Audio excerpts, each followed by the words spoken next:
예, 반갑습니다. 제가 우리 자유기업원의 후원을 받아서 열린 사회 포럼을 운영하고 있는 직함이 이사장이라고 해서 아주 거창하게 보입니다만은 그냥 평범한 교수입니다. 사실 우리 열린 사회 포럼은 아까 우리 자유기업원 원장님께서 말씀하신 바와 같이 발간 책들을 보면은 굉장히 정치 철학적이고 추상적인 내용들이 많이 있습니다. 그래서 제가 열린 사회 포럼에서는 조금 더 정책 현안들에 대한 내용, 왜냐하면 아무리 우리가 정치 철학적이고 추상적인 원칙이 있다 하더라도 구체적인 정책에 대해서 우리가 분석하고 어떤 입장을 취할 수 있는 그런 논의가 있지 않다면 저런 논의가 무슨 필요가 있느냐, 이런 측면에서 열린 사회 포럼에서는 우리 사회의 여러 현안과 정책들에 대해서 이렇게 세미나를 갖고 많은 분들을 모시지는 않습니다만 이렇게 유튜브나 이런 동영상을 촬영을 해서 차후에라도 볼 수 있도록 그렇게 준비하고 있습니다. 저 일을 도와주시는 우리 김창배 사무총장님 인사드리고 또 김태일 사무국장님 인사드리겠습니다. 사실 제가 우리 이 자유기업원에서도 말씀하셨지만 자유기업원은 시장경제, 경제학자들 위주로 많이 모여 있습니다. 이 마약이라는 주제는 굉장히 우리가 다루기 힘듭니다. 경제학자들로서는. 왜냐하면 자유로운 선택, 계약의 자유, 거래의 자유를 우리가 신념처럼 가지는 사람들이 경제학자고 또 시장경제를 옹호하는 사람들인데 이 마약을 어떻게 설명해야 되지? 이 굉장히 딜레마에 빠질 수밖에 없는 그런 고민에 있습니다. 그래서 이제 경제학 교과서를 보다 보면은 제일 먼저 이야기하는 것이 가장 손쉬운 대답이라고 저는 생각을 하는데 마약은 시장의 예외다 이렇게 얘기를 하는 겁니다. 그래서 경제학에서는 보통 그것을 메릿 굿이라고 해가지고 가치제라고 해서 이것은 개인들의 사적 거래가 해결하지 못하는 문제다라고 쉽게 예외를 인정하는 그런 입장들이 교과서에 많이 실려 있습니다. 근데 저는 여기가 이러한 예외를 우리가 인정하기 시작하게 되면은 사실 우리가 궁극적인 어떤 사회적인 진리라기보다도 사회적인 원칙에 도달하기가 너무 어렵다. 때때로 이것도 예외고 저것도 예외고 예외다 하다 보면은 결국 사회는 이게 만인에 대한 투쟁으로 기결될 수밖에 없지 않느냐. 그런 의미에서 저는 이 메릿 굿이라는 개념을 인정하기가 굉장히 어렵더라고요. 많은 경제학 교과서를 최근에 경제학 교과서들도 이런 부분들에 대해서 메릿 굿이라는 말을 쉽게 사용하고 있지 않습니다. 그러면 마약에 대해서 어떻게 설명을 하느냐? 가장 유력한 하나의 입장은 정보의 불완전성. 왜냐하면 우리가 사람들이 마약에 대해서 잘 모른다. 당장의 쾌락을 주지만 결국은 이것이 건강에 나쁜 영향을 주고 또 중독이 됨으로써 인생이 피폐해지는 그런 삶을 겪을 수밖에 없다. 이런 식으로 사람들한테 설명을 충분히 제공해야 된다. 저는 이것이 상당히 그럴듯한 설명이기는 한데 이게 궁극적인 해결에 대한 개념이 될 수 있나 이런 생각을 해봤습니다. 왜냐하면 그러면 정보만 충분히 제공하면은 마약에 대한 거래의 자유를 계약의 자유를 인정해도 되는 것인가 이런 딜레마에 또 접할 수밖에 없었습니다. 그래서 어쩌면 우리가 모든 정보를 충분히 제공하고 사람들이 자유롭게 거래해도 아무런 문제가 없다면 이것은 궁극적인 해결 방안이 될 수 있을지 모릅니다만 현실적으로 당장은 수용하기 어렵다고 생각합니다. 그래서 저는 세 번째 입장을 지지하고 있습니다. 그것은 뭐냐 하면은 이거는 아직 경제학 교과서에서는 등장하지 않았습니다. 그런데 일부 경제학자들이 이런 주장을 하고 있는데 제가 그걸 보고는 굉장히 마음이 공감하는 바가 컸습니다. 그것은 뭐냐 하면은 자유로운 계약과 거래는 절박한 처지의 사람들과는 어떠한 경우에도 하지 않아야 된다라는 것이 거래의 자유, 계약의 자유를 이야기하는 사람들이 암묵적으로 깔고 있는 전제이기도 합니다. 사실 우리가 거래의 자유가 인정되지 않는 분야를 통상 인권이라고 저는 말한다고 생각하고 있습니다. 다시 말해서 신체의 자유, 아무리 우리는 절박한 사정이 있다 하더라도 그 사람과 신체의 일부를 거래할 수 있어서는 안 된다고 생각하고, 언론의 자유, 아무리 절박한 사정이 있다고 해가지고 그 사람으로 하여금 말을 못하게 만든다든지 또는 생존권을 보장하지 못한다든지 투표권, 이런 것들이 다 인권의 문제가 아닌가. 절박한 사정에 있는 사람들을 착취해서는 안 된다, 거래가. 뭐 이런 생각을 가지고 우리가 접하다 보면은 결국 거래의 자유와 계약의 자유와 인권이 양립할 수 있는 그런 사회가 되지 않을까, 뭐 이런 논리를 생각하고 있습니다. 아무튼 저는 오늘 이 세미나를 통해서 마약에 대해서 우리 특히 경제학, 우리 자유기업원의 이 이념에 이 존중하는, 공감하는 많은 분들이 마약에 대한 여러 내용들을 알게 되어서 우리가 마약에 대해서는 끊임없이 정보를 제공해야 되고, 이것이 또 인권 보장과 거의 유사한 논리로 강력하고 엄격하고 또 단호한 방법으로 우리가 반대해야 되지 않는가, 뭐 그런 생각을 해보면서 오늘 세미나에 저희 인사 한 말을 가름하고 오늘 많이 배우도록 하겠습니다. 감사합니다. 안녕하세요. 네, 오늘 발제를 맡은 조윤섭 교수입니다. 많은 곳을 이제 다니면서 특강도 하고 이렇게 세미나나 뭐 이런 행사에 참여를 하는데 이렇게 단촐한 행사에 오니까 같은 발표를 해도 굉장히 마음이 편하네요. 네, 편안하고 부담이 없습니다. 그리고 제가 놀란 것은 요즘 이제 이 마약 문제가 굉장히 이제 그 사회 문제로 대두되고 있는데, 이런 그 열린 사회 포럼에서 이런 주제로 이런 그 포럼을 세미나를 하고 하는 거에 대해서 제가 놀랐습니다. 그러니까 우리 그 옥동석 그 이사장님께서 어쨌거나 이런 사회적인 시류를 잘 읽고 있지 않나 하는 생각을 제가 아까 잠깐 했어요. 보통 이제 저를 초대하는 곳은 이런 중독과 관련된 일을 하시는 분들이 저를 주로 찾았거든요. 그런데 이렇게 경제학자들이 관심을 가진다니까 너무나 반갑고, 혹시 이것을 그 청취하시는 분들, 이 동영상을 보시는 분들도 아마 그런 경제학 쪽과 관련된 일들을 하시는 분들인데 정말 많은 관심을 가져주면 좋겠다, 이런 말씀을 드리고 싶고요. 저는 이제 하여튼 오랫동안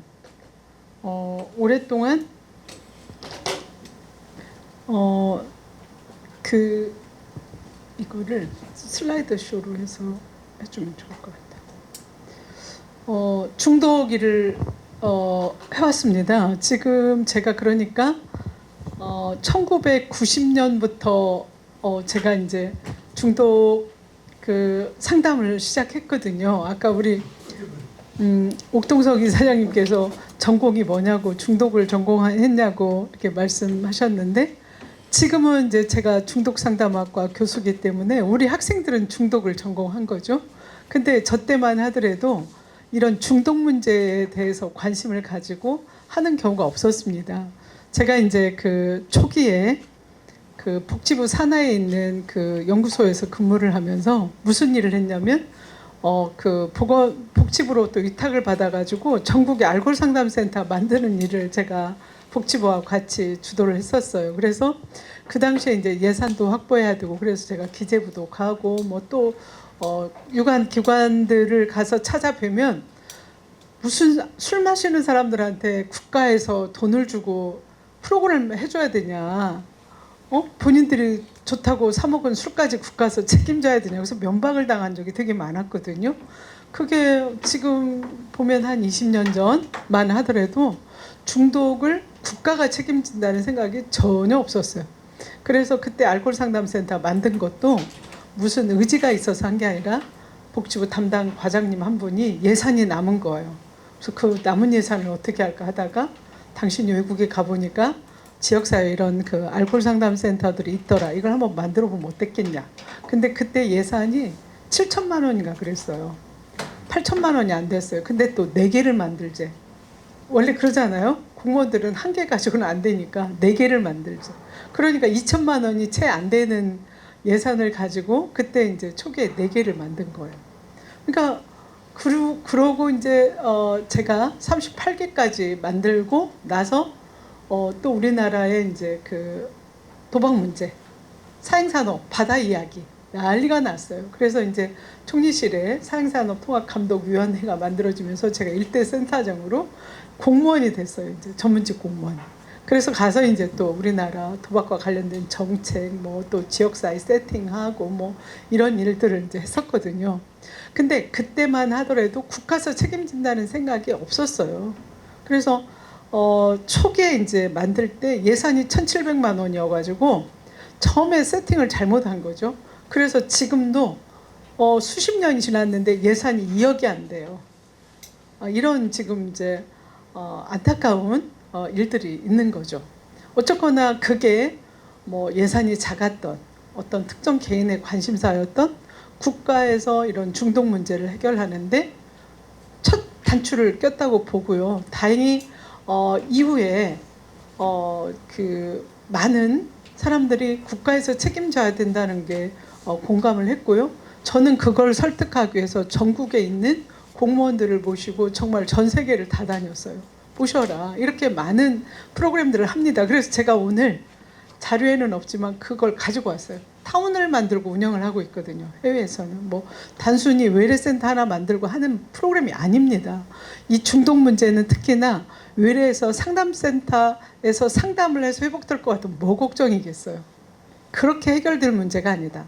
중독의 문제는 상담 가지고 되는 게 아니에요.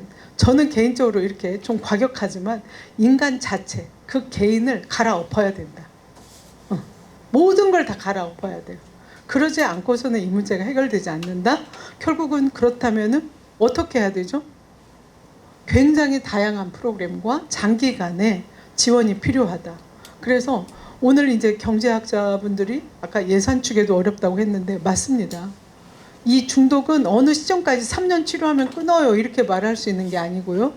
중독은 한번 중독이 되면 죽을 때까지 중독 상태로 가야 된다고 우리는 보고 있고, 그 과정이 이제 회복은 했고, 회복된 사람들은 나 끊어서 이렇게 말하지만 아직도 전문가들은 아니야, 죽을 때까지 그래도 봐야 돼 이렇게 이제 말을 하기 때문에 경제적인 추계를 하는 건 저는 굉장히 어렵다고 봐요. 이게 뭐 암같이 보통 몇 년 산다 그러니까 얼마 들어가고 이렇게 하기에는 아마 경제학자들이 예산 추계를 하기가 저는 쉬울 거라고 봐요. 근데 이 중독의 문제는 개인이 그냥 저는 이렇게 말합니다. 사고라든지 정서라든지 온갖 태도 부분에서 황폐화가 된다.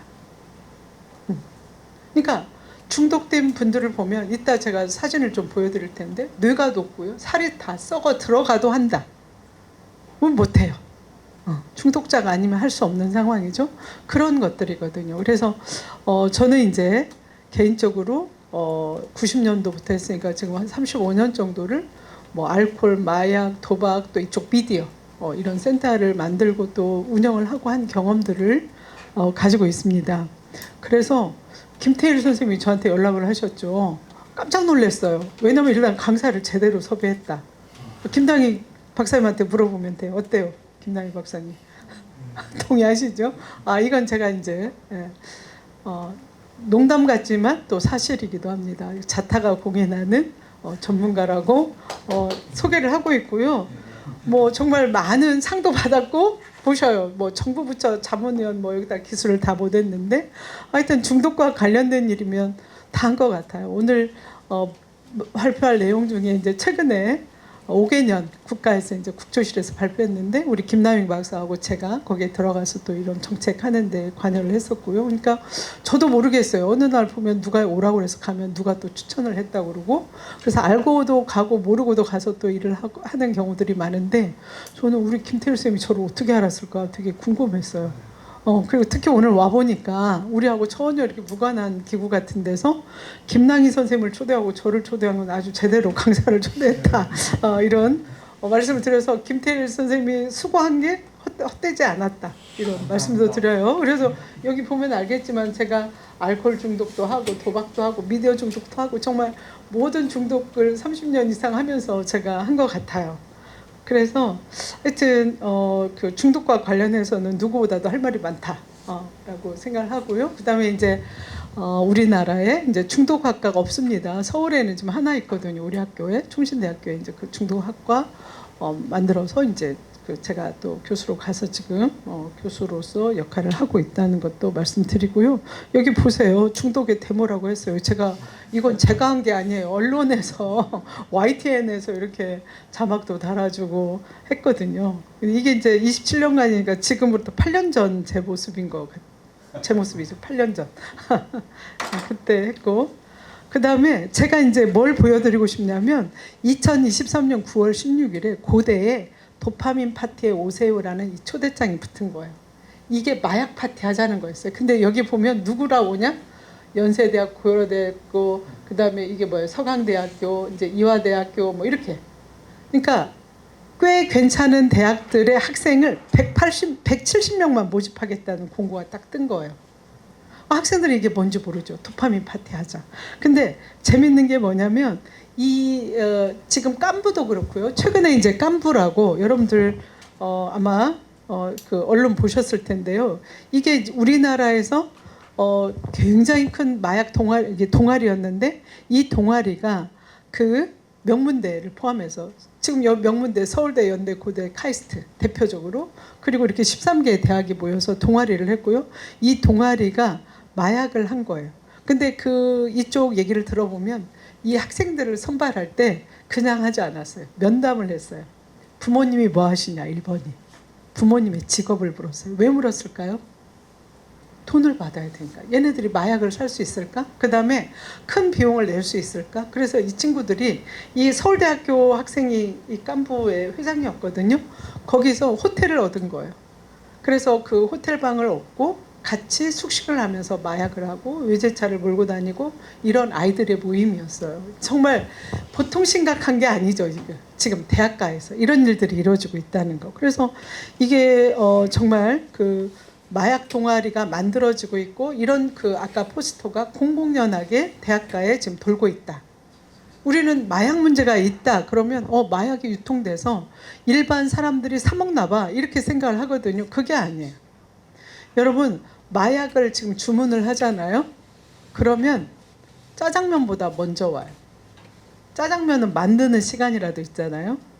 얘는 그렇지 않아요. 자, 어떻게 해요? 지금 제가 주문을 하잖아요. 텔레그램이라든지 닷캅이라든지 전혀 내가 신분이 오픈되지 않는 그런 어떤 기기를 사용해서 제가 주문을 하고 제가 여기 있는 공간을 얘기하고 주문을 하면 바로 와요. 이 서울, 인천, 경기는 주문하면서 바로 와요. 그만큼 이 배달하는 팀들이 지금 많이 만연해 있다는 거죠. 응? 그런데 뭐가 문제냐? 사실은 옛날에는 우리가 대면을 해서 사야 되니까 한 번 살 때 많이 사야 됐어요. 그러면 예를 들어서 25만 원, 30만 원 이렇게 큰 금액을 주고 사야 되는데 요즘은 그걸 분해해서 팝니다. 그래서 2만 원 이렇게 파는 거예요. 그러니까 어떻죠? 비용이 일단 굉장히 저렴해졌다는 느낌이 드는 거예요. 그 자체는 저렴해진 게 아닌데 소분을 해서 팔기 때문에 굉장히 저렴해진 것처럼 느끼고 있고 대학생들은 요즘 알바를 안 하는 학생들이 없어요. 우리 학생들도 제가 수업을 못하면 보강을 해야 되잖아요. 보강을 못해요. 왜?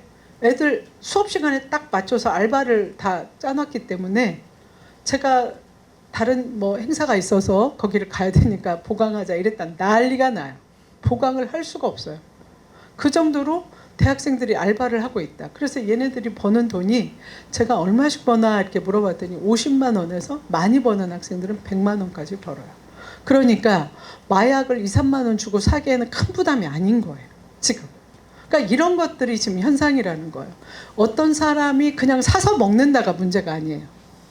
사회 환경이 비용도 저렴해졌지 내가 비밀리에 그걸 사서 먹을 수도 있지 바로 그게 하지. 지금 최근에 모 의원님 아들이 던지기 하는 거 그거 하다가 잡혔다고 그랬죠. 제가 지금 여기서 지금 이게 못할 것 같은데 제가 던지기 수법하는 동영상을 어떤 경찰분이 그걸 저한테 주셨어요. 그래서 제가 강의할 때 쓰겠다고 했는데 이렇게 하더라고요. 비닐봉지 얇은 거에다가 이 마약을 쌉니다. 그걸 툴툴툴 말아요. 이런 우리 명암 정도 크기 드는 종이에다가 돌돌돌 말아요. 그러니까 부피가 너무 작아요. 그러니까 약속하지 않으면 저 화단에 놓고 가도 우리가 찾을 수가 없어요. 그러니까 굉장히 적어요. 그거를 그냥 던져놓고 가는 거야. 그러면 나는 가서 가져오면 돼. 근데 그 양이 굉장히 사이즈가 작아서 누가 볼 수가 없어.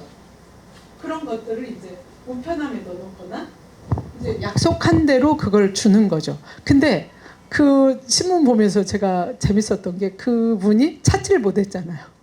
너무 적으니까 약속을 했는데 그걸 못 찾아서 아마 하다가 걸린 것 같아요. 그 막 찾으니까 왜 그럴까 이제 이러다가 걸린 것 같은데 그 정도로 소량으로 적게 해서 지금 판매를 하고 있다. 너무나 쉽게 구할 수 있고 또 이런 얘기도 하더라고요. 왜 이렇게 마약을 많이 할까 하는 것 중에 너무 지금 언론에서 그런 방법들을 소개하고 있다는 거예요. 오히려 알려주고 있다. 지금 저도 이런 것이 이 이야기를 듣는 사람들은 또 나도 해볼까? 이런 생각을 하게 한다는 거죠. 그래서 저를 알고 있는 분이 교수님 다니면서 그런 얘기 하지 마세요. 오히려 호기심을 불러일으킵니다. 맞아요. 안 할 수도 없고 하면 또 누군가는 호기심을 가지고 그걸 또 시도해보고 이런 문제들이 이제 생기는 것이 가장 저는 문제라고 보고 있고요. 지금 23년 4월에 강남 대치동 학원가에서 뭐가 있었죠? 마약 음료. 이거 있었잖아요. 전 너무너무 충격적인 게 이걸 마신 아이들이 기분이 좋은 거예요. 그리고 어떠죠? 밤새워 공부를 하는 거예요. 그러니까 엄마들이 알면서 모르면서 이걸 애들한테 먹였다는 거죠. 이게 더 충격적인 거예요. 근데 그러면 미안합니다. 이 엄마들이 잘못했을까? 근데 모르는 거예요. 이 사람들은 마약의 피해라든지 그게 마약 성분이 들었다든지 이런 것들에 대한 인식이 없었다는 거죠.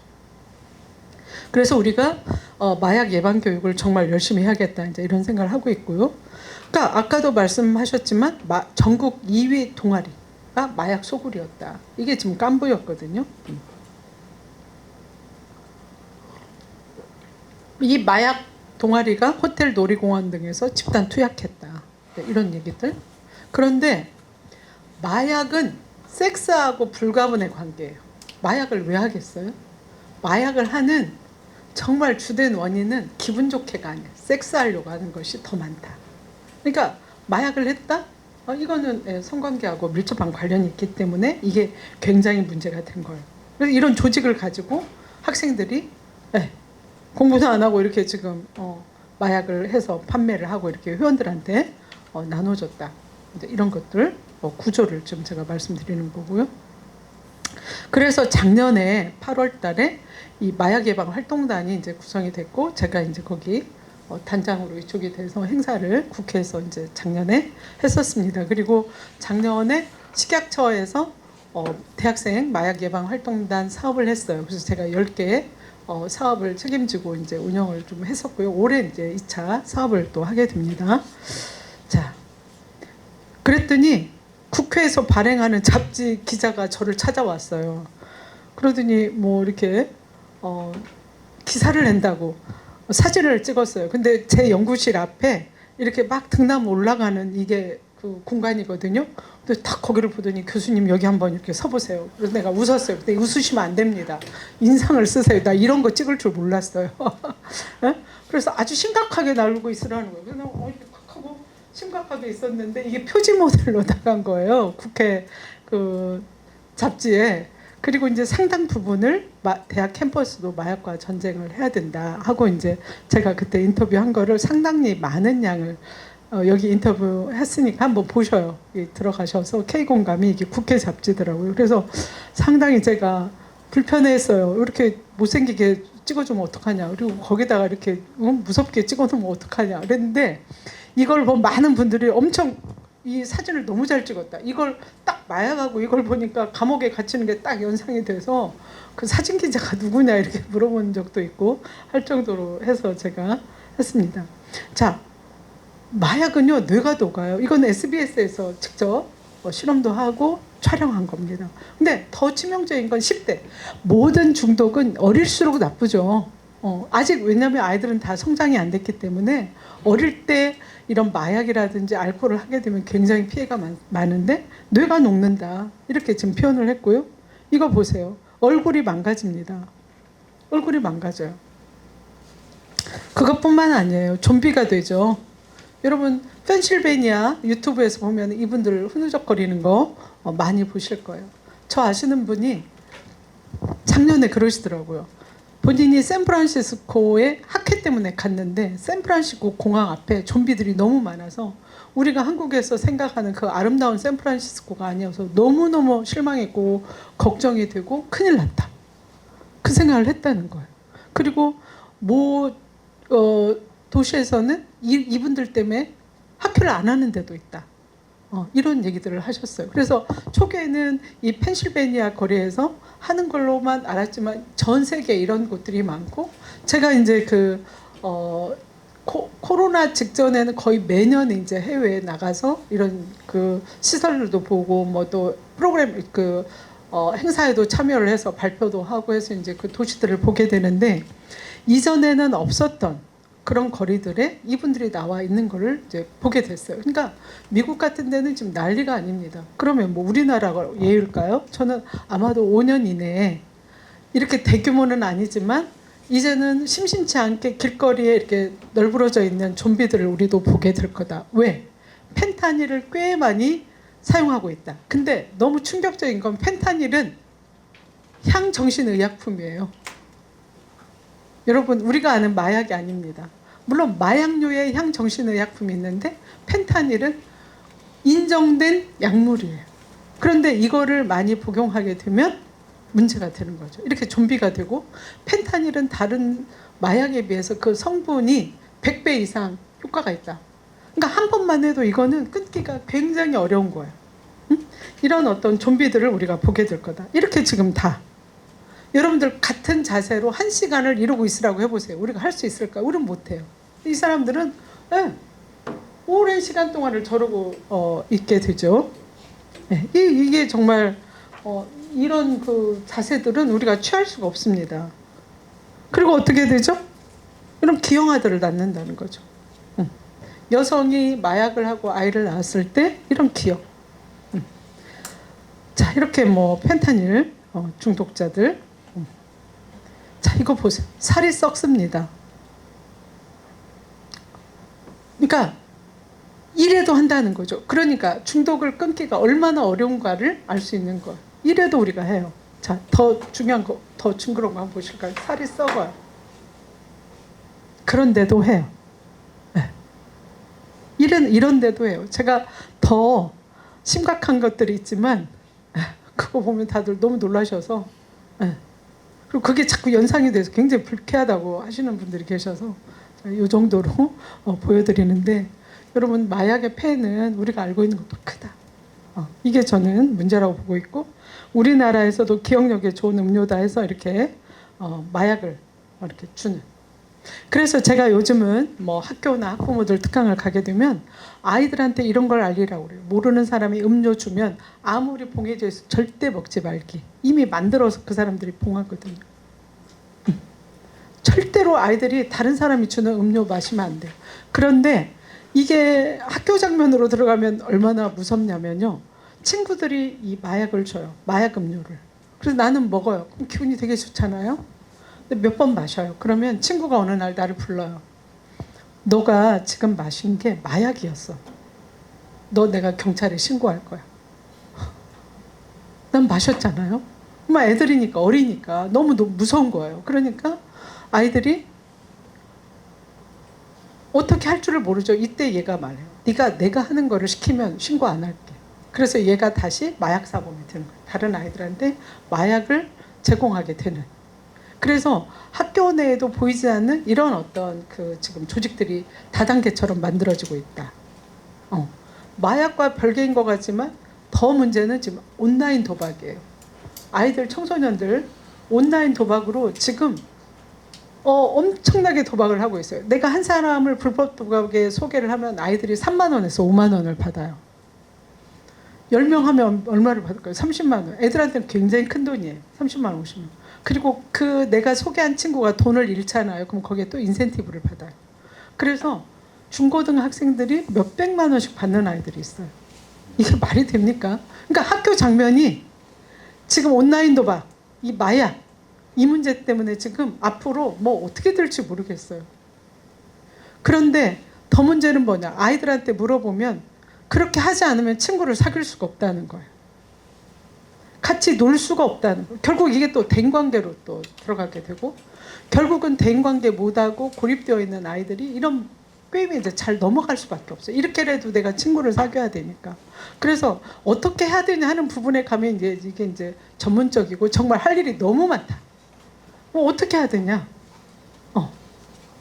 결국은 부모 교육이죠. 부모가 아이들을 잘 키우고 아이들이 대인관계도 잘하게 하고 누가 무슨 일을 하자고 할 때 안 하게 하는 게 부모의 역할인 거죠. 그래서 저는 지금 이제 부모 교육 강사로 오히려 더 많이 알려져 있고, 어떻게 이 문제를 해결할 건가 얘기를 하다 보면은 결국은 아이를 부모가 잘 키워야 된다. 이제 이것으로 귀결이 된다고 볼 수 있어요. 살려야 된다. 지금 뭐 우리나라도 아까 말씀드린 좀비 이렇게 지금 꽤 유명한 작곡가가 이렇게 지금 길거리에서 했던 그런 사진들이 이제 돌기 시작합니다. 자, 옷벗고를 아까 이제 활보를 했고요. 네. 지금 뭐 우리나라도 뭐 연예인들 중에 대다수가 지금 보고되고 있는 대다수가 다 이런 마약이라든지 도박이라든지 뭐 다 관련이 있고, 또 자살자 중에도 또 관련이 있고, 없다고 할 수가 없는 이런 어떤 것들. 그래서 저는 정말로 심각하다. 그러니까 알면 알수록 너무너무 심각하다. 이런 말씀을 드리고 싶어요. 뭐 마약류 사범은 보면 이전에 비해서 많이 증가했다 이렇게 생각하시면 돼요. 근데 아까도 제가 말씀드렸지만 마약류를 분류할 때 우리는 마약만 생각하거든요. 양귀비, 아편, 코카인 뭐 이런 것들만 생각하는데 아니다. 향정신의약품이 있는데요. 마약은 146종이에요. 향정신의약품은 270종이 넘어요. 대만은 4-5개 종 이렇게 되거든요. 대만은 요즘 어떻죠? 또 합법화하는 나라가 굉장히 많아졌어요. 그래서 우리 계획에도 이제 여행사 직원들 잘 교육해서 가기 전에 대바가 합법화되어 있는 나라에 갈 때 어떻게 해야 되는지, 절대 그런 데 모시고 가면 안 되고 사와도 안 되고 해도 안 되고 하는 교육들을 이제 강화를 하고 있는데요. 여기서 이제 마약은 우리가 잘 알아요. 근데 향정신성 의약품이 문제예요. 대표적인 게 뭐냐면 아이들 살 빼는 약이에요. 여러분들 여학생들 살 빼는 약, 이게 대표적인 향정신성 마약입니다. 그 다음에 수면제, 우리가 잠 안 온다고 먹는 수면제, ADHD 약, 이런 것들이 지금 너무 우리가 널리 사용되고 있는 약물인데 그게 마약이라고 하시는 분들은 없더라고요. 그냥 먹는 분들. 특히 ADHD 약은 공부 잘하는 약이라고 그래서 ADHD가 없는데도 부모들이 타다 먹이고 있어요. 지금. 이런 황당한 일들이 있어요. 왜? 얘가 그 약을 먹으면 기분이 좋고 애가 거뜬하거든요. 피곤하지 않다고 하고 공부를 하고 이러니까 그 약을 타다가 먹여요. 또 이거 듣고 누군가는 또 실천할지 모르겠어요. 하지 마세요. 마약 중독돼요. 정말 하지 마세요. 그러니까 부모들한테 또 뭘 가르쳐야 돼요? 공부가 전부가 아니라는 걸 가르쳐야 돼요. 도대체 공부만 잘한다면 마약 음료도 먹이고 이렇게 향정신성 의약품 자기 아들 ADHD도 아닌데 갖다가 먹이고 이런 황당한 일들이 있다. 근데 결국은 그 약을 먹은 아이들이 마약 중독자로 갈 확률이 높다는 거예요. 혹시 이거를 부모님들이 듣고 계신다면 절대로 하시면 안 되는 것 중에 하나다. 그래서 이렇게 우리가 모르고 먹었던 약들 중에 향정신성 의약품이 많다. 그 중에 대표적으로 가장 치명적인 게 펜타닐이라고 했는데, 펜타닐은 두통, 통증약이에요. 수술하고 우리가 먹는 주사 맞는 약이거든요. 그러니까 우리가 배를 수술해도 상처가 나 있어도 펜타닐 맞으면 전혀 끄떡 없거든요. 그러니까 그거를 어떤 사람은 맞고 그게 너무 좋으니까 그걸 상습적으로 타서 이제 하는 경우도 있고 그런 거죠. 그러니까 이 향정신성 의약품 중에 오히려 마약류가 많기 때문에 요즘 이제 의사들 전수조사한다. 이런 그 계획들도 발표가 되어 있고 지금 제가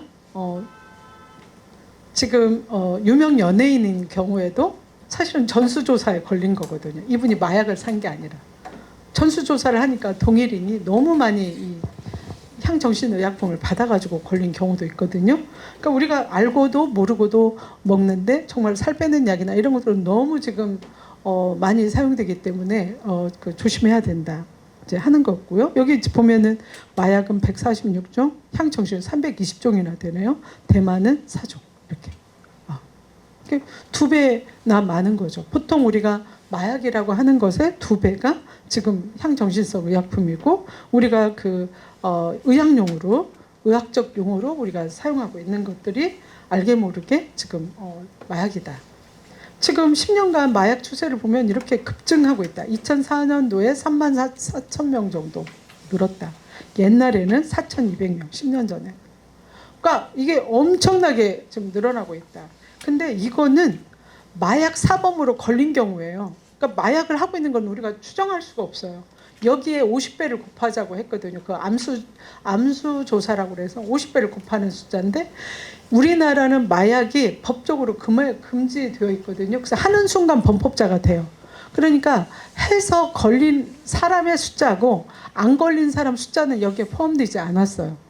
그러니까 지금 얼마가 될지 몰라요. 그래서 학자들이 어떤 분은 여기에 30배를 곱해야 돼요. 어떤 분은 50배를 곱해야 됩니다. 이렇게 얘기를 하면서 숫자를 지금 예측하고 있는데 그것도 모를 일이죠. 지금 마약류 폐인식 실태 조사를 2023년에 그 식약청에서 한 거예요. 식약청에서 성인 청소년 대상으로 지금 했거든요. 그래서 보니까 지금 마약류 사용을 주로 하고 있는 연령대들이 20대에서 지금 대부분 20, 30대가 굉장히 많이 하고 있고 청소년들이 굉장히 늘었다. 이게 지금 결과예요. 이 실태 조사에서. 그래서 지금 60세 이상은 옛날부터 많이 했어요. 원래가. 근데 이게 뭐냐면 의료용 마약이에요. 이거는 의료용. 그러니까 나이가 60세 이상 되면은 아프잖아요. 아플 확률도 많고 병원 처치도 많으니까 사실은 60세 이상인 경우가 50% 이상이 이미 마약류 이런 처방 경험이 있다라고 얘기를 했고 뭐 지금 14세 이하인 경우에도 지금 6% 정도가 이제 이미 받고 있다라는 얘기들을 하고 있고요. 지금 이런 그 마약류 검사를 해보니까 성인은 3.1%, 성인은 청소년은 2.1%가 나 해봤어. 네. 청소년들 너무 궁금하지 않아? 얘네들이 어떻게 했을까? 또 그 제가 이제 우리 학생들한테도 물어봤어요. 친구들이 할 것 같니? 네. 너는 어떻게 할 거야? 그랬더니 우리 학과 학생들은 중도학과니까 안 할 거라는 거. 그런데 친구들한테 기회가 있으면 할까? 할 아이들이 많을 거라고 대답을 해요.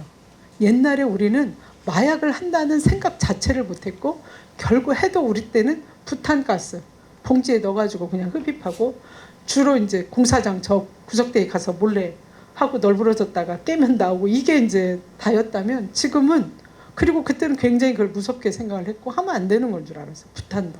근데 요즘 아이들은 할 수도 있지 않을까요? 이렇게 말을 해요. 그러니까 중요한 건 뭐죠? 하기도 하지만 인식의 변화가 됐다는 거예요. 마약에 대한 두려움이 없어졌다. 그래서 제가 그 두려움이 없어진 이유가 뭘까? 대마가 합법화되면서 합법화된 그런 나라들의 그 여행지라든지 뭐 이런 어떤 신문지상이나 언론에서 보게 되면서 다른 나라 대마가 마약인데 이걸 합법화했는데 괜찮지 않은가? 이런 생각들 심리적으로 굉장히 가깝게 다가왔다. 그리고 내가 알고 있는 유명 연예인들이 이걸 했다고 하네? 해도 되는가 보다. 이제 이런 생각들을 때문에 이제 하게 되는 그런 보고들을 많이 하고 이 조사 결과에서도 사실은 세부적으로 보면 이제 그런 자료들이 있습니다. 그래서 여기서 보면은 이제 한 140만 명 정도가 사용을 하고 있는 것 같다라고 추정을 하고 있고요. 지금 대부분의 사람들은 우리나라는 이제 청정국이 아니다. 우리나라는 마약에서 이제 우리나라는 마약 문제 없어 이렇게 말할 때는 지났다. 대부분 청소년들 같은 경우가 국내 마약류 문제가 더 심각하다고 애들이 얘기하고 있다는 거예요. 지금. 그리고 성인이라든지 청소년이 국내에서 직접 마약류를 구하고자 할 경우에 인터넷 사이트나 SNS, 지인 소개 등을 통해서 구입이 가능하다. 이런 것들을 이미 아이들이 알고 있어요. 그리고 이미 인터넷에다가 마약을 구하는 방법 치면 어떻게 하라고 쫙 떠요. 친절하게. 진짜 보통 문제가 아니에요. 저는 제가 이제 미디어 중독도 지금 이제 센터도 운영을 했고 또 그 아이들도 보고 지금도 이제 하고 있죠. 뭐 모든 중독과 관련된 이제 일을 하고 있는데 이 문제가 어디서 생겼을까를 보면 스마트폰의 출현부터 세상이 바뀐 거예요. 인터넷도 아니었어요.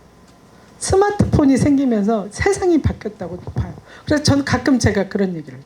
우리가 시대를 구석기 신석기 나눈다면 스마트폰 시대를 하나 분류해야 된다. 그때부터 너무 많이 변한 거예요. 근데 스마트폰이 그럼 나온 지가 100년이냐? 아니에요. 지금 이제 10년 됐어요. 여러분들 스마트폰 없는 세상을 상상해 본 적 있으세요? 전화번호를 여러분들이 몇 명이나 외우고 계세요? 몇 명이나 외우고 계세요? 제가 뭔가를 계약해야 되는데 큰딸 전화번호, 큰딸이 그걸 하게 돼서 물어보는데 몰랐어요. 그래서 제가 핸드폰 꺼내서 확인하고 했거든요. 네. 제가 핸드폰을 한번 잊어버린 적이 있어요. 거의 멘붕이었어요. 그래서 그 다음부터는 수첩에다가 가족 뭐 꼭 알고 있어야 될 전화번호를 적어놨어요. 이게 도대체 하나도 외우고 있질 못하고 제 거 외에는 외우질 못해요. 그러니까 그런데 이 스마트폰이 우리한테 주는 그 놀라운 영향력은 뭐 말로 다 설명이 안 되는 것 같아요. 근데 좋은 것도 있지만 나쁜 것도 너무 많다. 뭐 SNS도 최근에 이제 어떤 그 도에서 이걸 해가지고 제가 이제 갔는데 이 SNS도 또 장난이 아니잖아요. 학생들이 그냥 SNS에 목매고 있어요. 또 요즘 쇼폼 나오잖아요. 쇼폼 즐겨보면 AI가 알고리즘을 만들어서 내가 좋아하는 것만 다 띄워놔서 내가 안 볼 수가 없게 만들잖아요. 그래서 몇 시간씩 이전에는 스마트폰을 통해서 게임한다고 시간 보냈는데 요즘 그렇지 않아요. SNS 하느라고 쇼폼 보느라고 또 그 유튜브 보느라고 아이들이 시간을 보내고 있다. 그래서 참 문제인 거죠. 이거. 마약류 사용 왜 하냐? 대부분은 정신적, 신체적 스트레스를 대처하기 위해서 사용하는 경우가 많고요. 또 즐거움과 쾌락을 얻기 위해서도 하고 이제 이런 사회적 교류, 대인관계를 하기 위해서 이제 하고 있다 이런 이야기들을 하고 있거든요. 어쨌거나 이런 사용에 대한 그 이유가 뭔가 이제 이런 것도 하고 있고요. 지금 재범률이 모든 연령에서 증가하고 있다. 그리고 19세 미만 청소년 마약 사범류가 481명에서 23년에 1477명으로 늘은 거예요. 3배 정도가 늘었어요. 1년 만에. 그래서 2.6%에서 또 19세 미만의 마약 사범류 차주하는 비율도 2.6에서 5.4%로 2배 이상 증가했다. 근데 전 세계적으로 청소년이 증가하는 전 세계적인 추세예요. 우리나라만 그러는 게 아니에요. 그래서 이렇게 그 대검찰청에서 그 마약류 범죄 백서를 보면 연령별로 분류한 거 보면 20대에서 그 30대가 지금 굉장히 많이 하고 있는데 19세 미만은 2023년에 비해서 3배가 지금 증가했다. 이런 것들. 지금 청소년이 하고 있다는 게 문제예요. 아까 제가 먼저 말씀드린 것처럼 한 번 마약을 하게 되면 죽을 때까지 할 가능성이 많은 거예요. 그러면 이렇게 시작한 아이들은 기본적으로 하게 돼 있어요. 하게 되어 있습니다. 지금 우리나라 청소년 마약 사범 급증하고 있다는 거 얘기 나왔고요. 지금 이렇게 살 빼는 그 다음에 요즘은 제가 이따 보여드릴 텐데 아주 예쁜 그런 곰인형 이런 걸로 지금 과자 우리 애들 먹는 것처럼 나와요. 그러니까 아이들이 그걸 학교에서 나눠줘요. 이거 먹어보라고. 그러면 그냥 우리 그 젤리 있잖아요. 젤리 그냥 먹는 건 줄 알고 먹었는데 그게 마약 성분이 들은 젤리인 거죠. 이게 이제 문제가 되는 거죠. 그래서 뭐 사과, 풍선껌 이런 것들 지금 만들어서 팔고 있고 요즘은 보통은 우리가 이전에는 천연 마약이었어요. 그래서 대표적인 그 천연 마약을 만드는 데가 멕시코잖아요. 그런데 요즘은 천연 마약보다도 신종 마약이 있어서 화학 성분으로 마약을 만드는데 그게 천연 마약보다 훨씬 더 효과가 좋다는 거예요.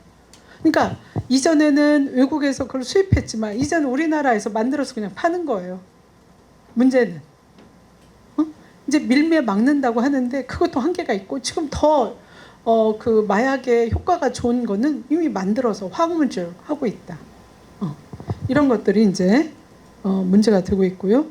그 다음에 이렇게 다 미국도 이렇게 사망이 500%씩 증가하고 있다. 최근 거예요. 23년도 미국 자료. 그 다음에 일본 이렇게 지금 회사가 떡처럼 만들어서 과자 이게 지금 합성해서 만든 거예요. 만들어서 하고 있고 대마초를 하는 아이들이 늘고 있다. 그리고 23년까지 보니까요. 여성이 차지하는 비율이 높았어요. 그래서 왜 이런 일이 생겼지? 하고 좀 들여다보니까 이런 거였어요. 요즘은 채팅 앱을 통해서 만나요. 근데 그 채팅 앱을 하는 남자들이 되게 이 여성들한테 마약을 줘요.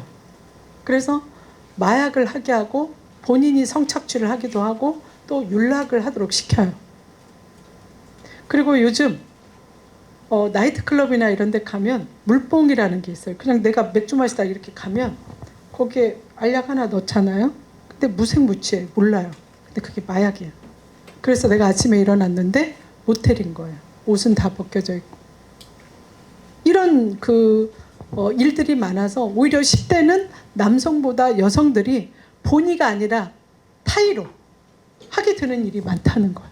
정말 자녀를 한 명 잘 키운다는 게 요즘은 너무너무 무서워요. 왜? 우리 아이가 하고 싶어서 하는 게 아니라 나도 모르게 하게 되는 상황들이 생긴다는 거죠. 이건 보통 일이 아니에요.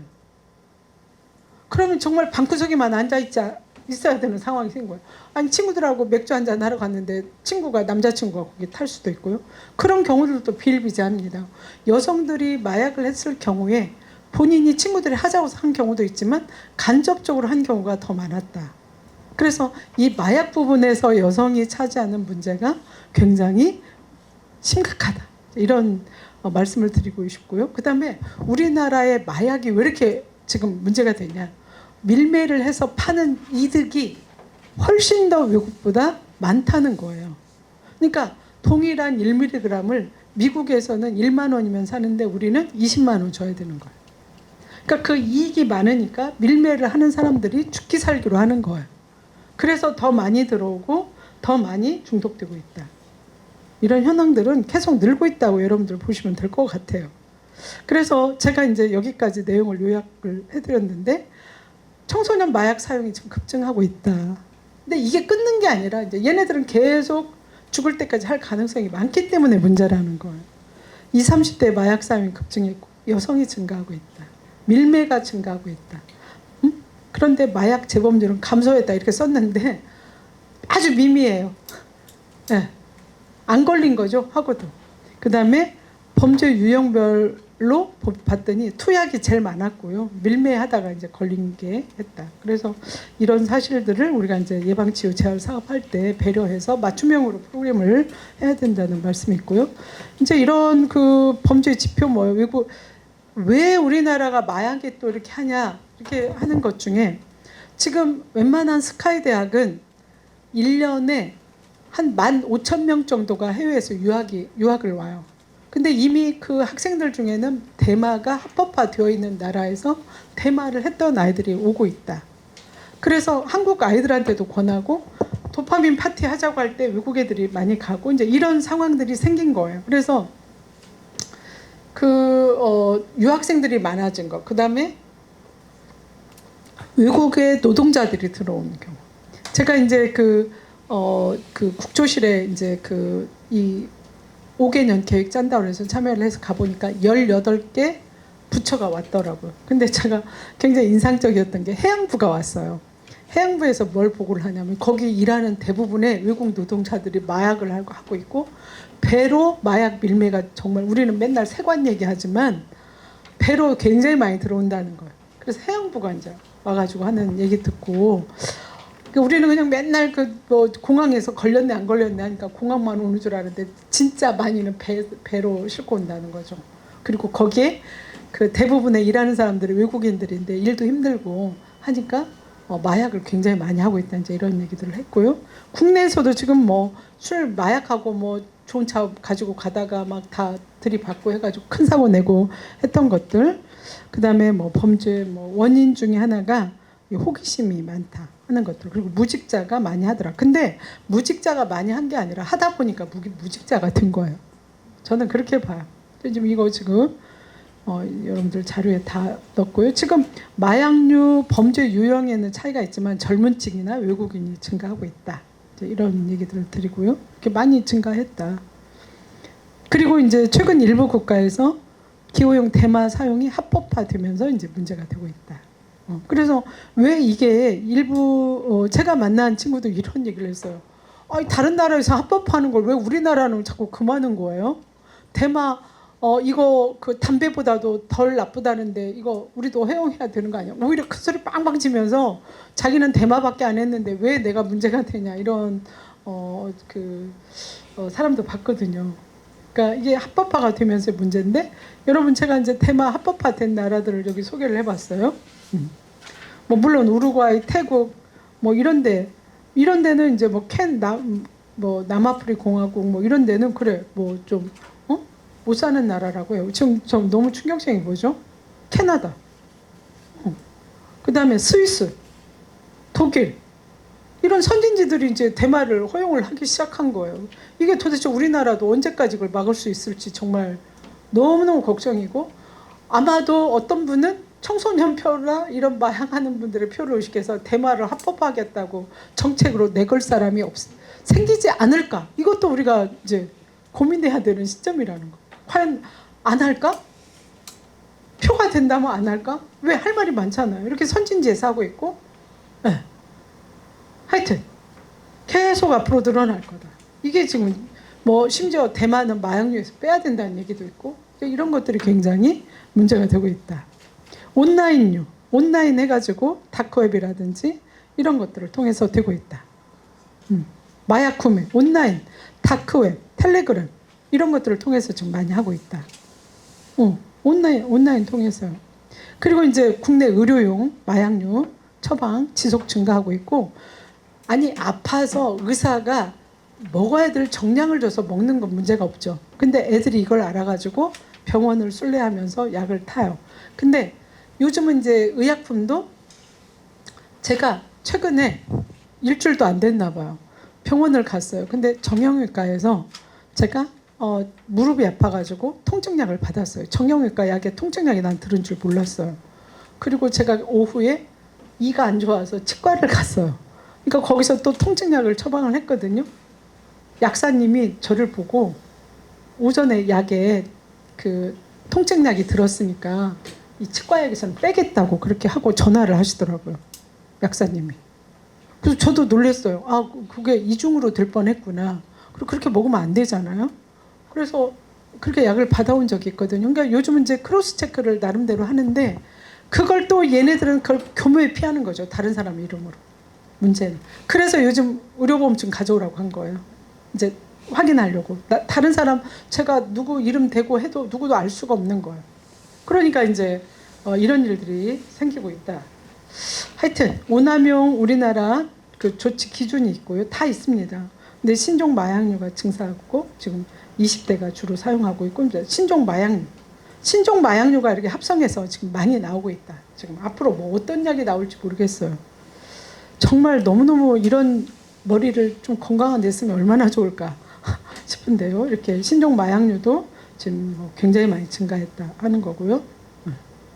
이렇게 만들어요. 커피로도 만들고 과자로도 만들고 이렇게 예쁘게 만들어. 여러분 이걸 젤리 사탕을 누가 마약이라고 생각하겠어요? 이렇게 우리가 평소에 먹던 마약하고 종류가 똑같은데, 술에도 들어가고, 이렇게 심지어 우표 붙이는 게 있거든요. 패치 우표처럼 해서 팔아요. 이게 누가 이게 마약 거라고 생각을 하겠어요? 초콜릿으로도 나오고 껌으로도 나오고 액상담배로도 나오고 지금, 그러니까 우리도 모르고 먹을 수 있다는 거예요. 누군가 과자 먹으라고 줬을 때 나도 모르고 먹을 수 있어요. 그러니까 요즘은 애들한테 절대로 누가 주는 거 음료, 과자 먹으면 안 돼. 사다리 타기 게임 하자고 하면 안 돼. 그게 온라인 도박의 시작이거든요. 절대로 안 돼. 이거 그러니까 가면은 애들 보고 하지마 이 얘기를 해야 되니 이게 말이 되냐고요. 그럼 애들 뭐 하고 사냐고, 앞으로 뭐 하고 사냐고요. 하여튼 네, 그래서 이 젊은 층이 계속 증가하고 외국인이 증가한 거, 대마 합법화하는 거 이런 것들, 의료용 마약류 처방이 지속하는 거, 신종 마약류가 증가한 거 이런 것들이 이제 문제다라고 얘기를 하고 있어요. 그래서 이제 우리나라 지금 정책 만들고 있습니다. 2011년부터 만들기 시작해서 이제 최근에 그 마약과의 전쟁과 선포하면서 2024년도에 대대적으로 이제 정책을 만들었고요. 그래서 여러분들한테 제가 이번에 국가에서 만든 정책을 1월 22일 날 국조실에서 저기를 냈어요. 보도 자료를. 그래서 그 자료 받은 거를 제가 이제 여러분들한테 PPT로 옮겨가지고 드린 거니까 보시면 될 것 같아요. 네, 제가 볼 때는 이렇습니다. 정말 잘 만들었어요. 뭐 각계 전문가들이 가서 하고 싶은 말 다 했고요. 거기 다 지금 녹여놨거든요. 지금 5개년 계획입니다. 올해부터 29년까지. 저는 이제 이전하고 다르기 때문에 국가가 이제 책임지고 이전보다 더 열심히 할 거라고 보는데, 그래도 우리가 끊임없이 감시하면서 이런 사회단체들이 그 계획대로 하고 있는지를 질문하고, 이런 행사들을 더 크게 해서 그분들이 좀 우리가 잘해야 되겠구나, 우리가 눈여겨보고 있구나, 이런 생각들을 좀 하게끔 하는 것도 우리 이런 시민단체의 역할이 아닐까, 이제 이런 생각을 합니다. 근데 많이 변했더라고요. 제가 모 의원하고 스마트폰, SNS 사용을 학교에서 사용하지 맙시다 하는 그런 그 행사를 한 적이 있어요. 그랬더니 그 의원님하고 보좌진들이 저보고, 교수님 앞으로 좀 힘들 거예요. 왜냐하면 제가 찬성을 했거든요. 그 시민단체에서 인권을 무시한 거고 인권을 보호하지 않는다고 아마 교수님한테 상당히 전화도 많이 하고 많이 찾아가고 할 텐데, 너무 심하면 연락 달라고 이제 이렇게 저한테 얘기를 했어요. 그 의원님도 얘기를 하고. 근데 사실은 그렇게 심각하지 않았고요. 그분들한테 제가 우리 아이의 인권을 위해서 우리 어른들이 해야 될 게 뭘까? 수업 시간에 SNS 하고 핸드폰 보게 하는 게 인권인가? 하고 물었을 때 아무도 동의 안 하셨어요. 맞다. 그래서 그 법이 지금 좀 많이 진행이 된 거잖아요. 그래서 이전하고 다르게 인권을 이야기하시는 분들도 굉장히 합리적인 인권을 지금 얘기하시는 것 같아요. 마약을 하는데 하지 말라고 한다고 인권이라고 얘기하면 안 되죠. 그래서 이전보다는 굉장히 이런 중독과 관련된 사회적인 분위기는 이게 생기면 안 돼, 이런 거에 대해서 많은 그 분들이 동의하고 있는 것 같다. 그래서 이렇게 지금 마약류 대책을 국무조정실장 해서 이렇게 이런 조직을 가지고 했어요. 이제 지금 이렇게 뭐 나왔고요. 지금 그 일환으로 작년에 예산을 대폭 올렸어요. 그래서 전국에 17개 그 한걸음 센터라고 마약 그 중독자 상담 센터를 만들었어요. 1342. 여러분들 이거 적어 놓으시면 좋을 것 같아요. 여기 보고가 되고 있지만 1342로 마약 문제가 있으면 비밀리에 상담이 가능하고요. 한걸음 함께 센터라고 전국에 있습니다. 거기 가면은 무료로 또 상담을 받을 수 있다. 서울시에서도 제가 이제 서울시에서도 가가지고 서울시 의회에서도 이 문제를 다뤘어요. 그래서 제가 이제 가서 최근에 이제 서울시 거를 분석을 하고 서울시에서 지금 잘하고 있는 거 못하고 있는 게 뭘까 해서 분석을 해서 제가 그 행사했던 거였거든요. 그거 그냥 여기 올려놨으니까 보시면 좋을 것 같아요. 제가 여기서 이제 하고 싶은 게 특화해서 하는 거겠지만 교사 교육, 부모 교육을 해야 된다. 교사들이 아이들이 와서 지내는 걸 보고 제가, 왜냐면 눈이랑 틀리거든요. 외모가 어떻게 변하는지, 걔가 어떻게 지내는지. 어느 날 갑자기 아이가 돈을 많이 써요. 어디선가 돈을 많이 벌었다는 거잖아요. 그 출처가 어딘지 이제 이런 것들도 보게 하고, 부모들한테도 저희가 교육을 하고 있어요. 돈을 안 줬는데 어느 날 보니까 고급 티셔츠를 입고 있는 거예요. 샀는지 안 샀는지 이제 물어봐야 됩니다. 그런 것들. 네. 이런 거 물어봐야 돼요. 어떻게 되는 건지. 그리고 부모 교육해야 되는 거죠. 그래서 이거는 제가 그 서울시에서 제안한 내용에다가 제가 이거를 좀 넣으면 좋겠다 하고 이제 제안을 최근에 작년에 했던 것 같아요. 그래서 이런 것들 인프라 어떻게 구축을 하고 하는 게 좋을지 이런 것들 제가 이제 의견을 냈었고요. 그 아마도 그 굉장히 서울시에서도 관심이 많고, 또 그러다 보니까 구 이외 의회에서도 또 관심이 많아서 구에서도 또 저를 초대해서 또 그 구는 어떻게 하면 좋을까 또 제가 제안을 하고 이제 이런 활동들을 지금 하고 있습니다. 하여튼 한번 드린 그 자료를 보시면 있고요. 제가 이건 좀 보여드리고 싶었어요. 사실은 외국에서는 어떻게 하고 있나. 외국에서는 중독 수준에 맞춰서 거기에 맞춤형 프로그램을 하고 있다. 그리고 시설이 굉장히 다양하다. 그걸 제가 한번 보여드리려고 이렇게 말하면 여러분들이 안 와닿아요. 그래서 제가 지금 이제 수준에 낮춰서 하고 있는 거. 이건 제가 도박할 때, 제가 공무원일 때 이거 다 시스템 만들고 우리나라의 중독과 관련된 시스템이 어떻게 가져가야 되나 하는 것들을 제가 이제 만든 게 이거예요. 지금 이거에 준해서 지금 많은 중독들이 이 시스템을 지금 모방을 하고 있고 이걸 하려고 지금 하고 있거든요. 이게 이제 제가 그 담당자로 있을 때 만든 이제 정책입니다. 제가 생각해도 꽤 잘 만든 것 같아요. 이 정도는 시설이 있어야 중독자들이 어느 정도 회복이 된다. 그래서 대표적인 시스템을 하나 보여드리려고 그래요. 이제 LA에 가면은 산타모니카 주변에 자, 여러분 LA는 산타모니카 LA 중심으로 하고 산타모니카가 있고 말리부 해변이 있는데 굉장히 부촌이죠. 그 주변이. 네, 말리부는 더 부촌이고 그 부촌에 시설이 11개가 있는 거예요. 타운으로.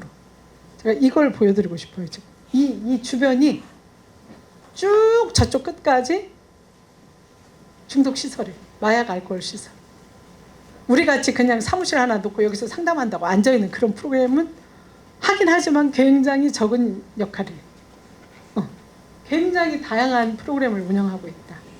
이걸 저는 좀 보여드리고 싶었고 앞으로 이제 이런 걸 혹시 감시하게 되면은 도대체 상담만 해가지고 무슨 회복이 되냐 이런 것들을 국회에서 저는 질문하셔야 된다고 봐요. 다양한 시설을 만들어야 된다. 효과가 검증된 프로그램들을 만들어야 되는데 이런 얘기를 해주실 때 비로소 문제가 해결되지. 지금같이 이제 뭐 시작이니까 저도 뭐 일방적으로 비난하고 싶지는 않습니다. 이제 시작이니까 이제 하나씩 만들고요. 이제 센터는 조기 발굴하기도 하고 이분들을 어떻게 관리할지 플랜할지 하는 아주 그 초기 진입의 초기고요. 이런 다양한 시설을 다 프로그램하고 마친 사람들을 관리하는 시설이거든요. 그러니까 이 외래센터에서 모든 걸 다 할 수는 없어요. 이런 것들을 좀 우리가 확신을 가지고 좀 얘기하면 좋겠다. 그리고 이것이 되려면 결국은 예산이에요. 돈을 줘야 됩니다. 이걸 모르는 게 아니에요, 지금. 웬만한 전문가들은 다 알고 있어요. 근데 돈이 없으니까 못하는 거예요. 이런 시설들을 운영하기 위해서는 꽤 많은 돈이 들거든요. 이게 지금 아까 보여줬던 시설들이에요. 해독센터가 있었고 외래센터가 있었고 그 밑으로 이렇게 성인 거주 시설이 있었고 11개 시설이 쭉 다 도로를 가운데로 있는 거예요. 근데 이렇게 성인 거주 시설, 외국에서는 거주 형태의 프로그램을 합니다. 여기에서 이제 치료 공동체 프로그램이라고 하는데 여기서 인간 자체를 완전히 개조시켜요. 그러니까 병원 프로그램이 아니에요. 그냥 가서 돈 내고 먹고 하는 게 아니라 내가 밥도 같이 해 먹고 공동으로 비용을 최소화하면서 직접 이분들이 청소도 하고 지역사회에 나가서 돈도 벌고 이제 이런 것들을 같이 병행하면서 같이 살면서 하는 프로그램이거든요. 그러니까 이런 것들이 활성화가 돼야 된다. 그럴 때 회복률이 높다. 나갈 때 이제 쓰는 거고요. 가족 쉼터도 있어야 되죠. 응? 이분들이 마약하고 술 마시고 행패 부리고 가족들은 어디 가냐고. 돌볼 수 있는 시설이 필요하다. 그리고 외국에서는 어떻게 하냐? 수강명령 프로그램을 해요. 우리가 이것 좀 계속 하자고 하거든요. 마약 사범들이 걸리면 교도소로 안 보내요. 왜? 여러분 한 사람을 교도소에서 먹고 재우려면 하루에 300만 원이 들어요. 거의 돈 1,000만 원이 들어요. 제가 지금 법무부 관련된 그런 시설들의 자문위원을 굉장히 많이 하고 있어요. 그래서 제가 가서 물었어요. 한 번은. 제가 지금 이제 그 구치소에 제가 위원장도 하고 있고 그래서 제가 소장님한테 물었어요. 도대체 1인당 얼마씩이 드냐. 이렇게 이분들을 교도소에나 아니면 구치소에서 하루 예산 잡는 게 얼마입니까? 하니까 한 30만 원 정도 된다. 그러면 한 달에 이 사람들한테 900만 원을 쓰는 거예요. 미국은 이럴 수 없어. 우리가 이 사람들 데려다 900만 원을 쓸 수 없어. 그래서 지역사회에서 관리하게 하는 거예요. 니네 집에서 다녀. 니 돈 내고. 그래서 걸리면 법원에 가요. 판사님한테 형을 받아요. 뭔 형이냐? 너는 마약 교육을 100시간 받아. 너 어디 사니? 이 영등포 살아? 니네 집 어디야? 그 가까운 센터. 가까운 데를 보내줘요. 그러니까 전국에 있는 이 중독 전문가들이 이제 등록을 하게 되는 거예요. 그래서 되도록이면 가까운 데서 서비스를 받도록. 그래서 처음에 저는 이게 될까? 100시간을 이 사람들이 채울까? 저는 굉장히 궁금했어요. 솔직히. 제가 처음에 외국에 나갔을 때는 상당히 우리나라 사회 구조가 그렇게 도덕적이지 않을 때였거든요. 그럼 이 사람들이 100시간, 200시간을 받을까 와서? 한다는 거예요. 자료를 이만큼 줬어요. 저한테. 보라고 이렇게 와서 상담한 거다. 나중에 알고 보니까 이런 거예요. 이 사람이 영등포에 있는 A센터에 갔는데 계속 재발이 돼요. 그 센터를 간 사람들이. 그럼 거기는 탈락. 네. 그래서 이 센터에서 근무하고 있는 전문가들이 이 사람이 잘 안 오거나 그럼 빨리 신고를 해야 돼요. 이 사람이 안 옵니다, 지금. 그러면 또 법원에서 늘려줘요. 근데 이런 것들이 굉장히 유기적으로 잘 돼 있는 걸 봤거든요. 네. 그래서 우리나라도 이런 수강명령 교육 프로그램이 활성화돼서 무조건 가둬놓고 밥 먹이고, 근데 더 문제는 뭔 줄 아세요? 마약을 하나만 했던 사람이 마약쟁 하는 사람들끼리 모아놓으면 거기서 친구가 돼가지고 다양한 마약 구매 방법 종류를 다 알고 와서 더 많이 하게 되는 거예요. 이게 지금 우리나라의 현실적인 문제이기도 해요. 너무 많은 문제가 있는 거예요. 오히려 알고 오는 거예요. 또 연락처를 서로 주고받아요. 그걸 막을 수가 없는 거예요. 그러면 이 사람들을 1인실에 다 놓을 수도 없잖아요. 지금 이런 현실적인 문제들이 있다. 그러니까 우리나라는 무조건 법이면 지금 구속을 시키고 있고, 요즘은 이제 조금 어떤 식으로냐, 본인이 원하면 그 약물병원에 보내서 거기서 치료를 받고 이제 나오기도 하고 있는데, 어쨌거나 그곳에서 더 많이 배우고 있다. 이런 것들이 또 지금 현실적인 문제로 좀 대두되고 있거든요. 이렇게 다양한 프로그램들. 그다음에 이제 제가 계속 말하는 게 이 재활 프로그램이에요. 결국 중독자들이 회복하는 그 가장 큰 이유가 뭐였냐면 재활이었어요. 돈도 벌고 내가 할 일이 생기고 심심하지 않을 때. 이 프로그램을 활성화시켜야 된다고 저는 보고 있어요. 네. 근데 참 미국이라는 나라가 참 질서도 없고 마약도 많이 하고 하니까 참 엉망인 것 같지만 그러지 않은 것 같아요. 제가 볼 때는. 이 산타모니카 그 주변의 집들이 다 비싼데 다 지역 주민들이 기부했대요. 이 사람들을 위해서. 기부를 했고, 이런 물품들도 집에서 다 기부를 하면 이분들이 이거를 다시 세탁도 하고 다시 조립하고 만드는 걸 배워서 자기가 기능을 갖게 되는 거예요. 그 다음에 어떻게 되죠? 이걸 판매를 하면 수익이 생기니까 이분들이 나갈 때 또 이런 것들을 차릴 수 있는 돈을 후원을 하고. 네. 이런 것들. 저도 이걸 사실 우리나라에도 이걸 원스톱 서비스 시스템이라고 하는데 있어요. 우리나라도. 제가 만들었어요. 그래서 잠깐 이따 보여드리려고 그래요. 이렇게 하고 있다. 지금 미국에서 가장 큰 시설은 지금 22개 있는 시설들. 그러니까 우리 개념을 깨야 된다는 거예요, 여러분들이. 응? 그래서 이렇게 여기는 뉴욕의 외래센터가 그 비싼 땅에 10개가 넘게 있어요. 이 시설은. 아시아 아마도 이런 시설로는 최고의 시설이라고 생각이 되고요. 그래서 제가 미국에 갈 때마다 자주 들렀던 곳인데, 이렇게 그 뉴욕 시내에서 한 2시간 떨어져 있는 한적한 곳에 한 3만 평 되는 곳에 이런 다양한 시설들을 만들었어요. 그래서 이렇게 청소년들, 또 여성들, 남성들 이렇게 모아놓고 이 안에서 생활하면서 아까 얘기한 치료 공동체 프로그램을 같이 하면서 사는.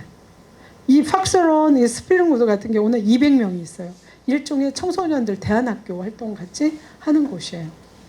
이런 프로그램들을 지금 운영하고 있다.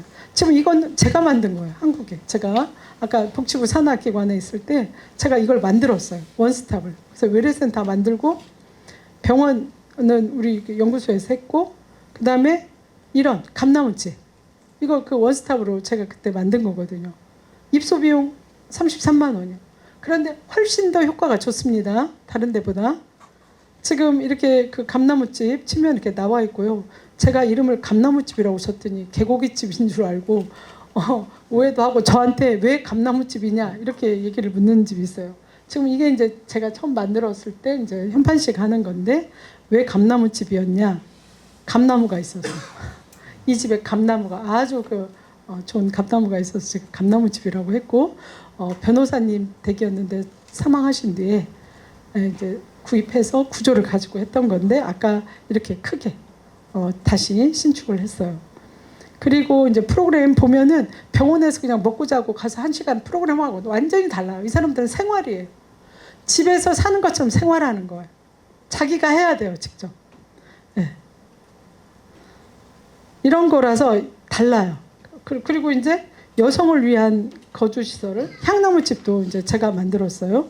왜 향나무집이냐? 이렇게 향나무가 있어서 나무로 했는데 나무가 있는 거예요. 그래서 이 집은 이제 또 여성 거주 시설은 향나무집이라고 하고 제가 이런 시설을 만들 때 신경 쓴 거 여러분들 보시면 알겠지만 시설, 네, 시설. 이런 사람들한테는 아무 시설이나 줘도 된다는 거 아니에요.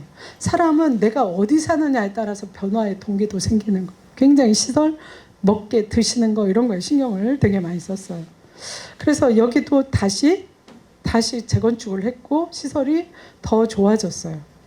비용에 비해서 너무너무 그 지내기가 편하고요. 요즘 어떤 분이 저한테 부탁을 해서 보니까 6개월 이상 기다려야 된다고 하더라고요. 그러니까 이런 시설이 지금 많이 필요로 하고 효과도 좋으니까 많이 만들어야 된다는 거죠. 결론적으로는. 그렇죠? 이런 시설을 만들었고요. 그다음에 중간집이라는 게 있어요. 이런 시설을 통해서 내가 직장도 구했고 일도 하고 싶은데 우리 식구들하고는 되게 사이가 나빠져요. 중독자들은. 갈 데가 없어요. 그러면 중간집이라는 데를 만들었어요. 제가 이거는 서울시에 가가지고 LH 공사한테 무료로 받은 거예요.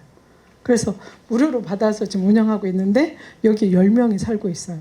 1인당 10만 원 정도만 되면 돼요. 같이 살면서 직장도 다니고 교육도 받고 하는 거 하고 있다. 자, 이런 거.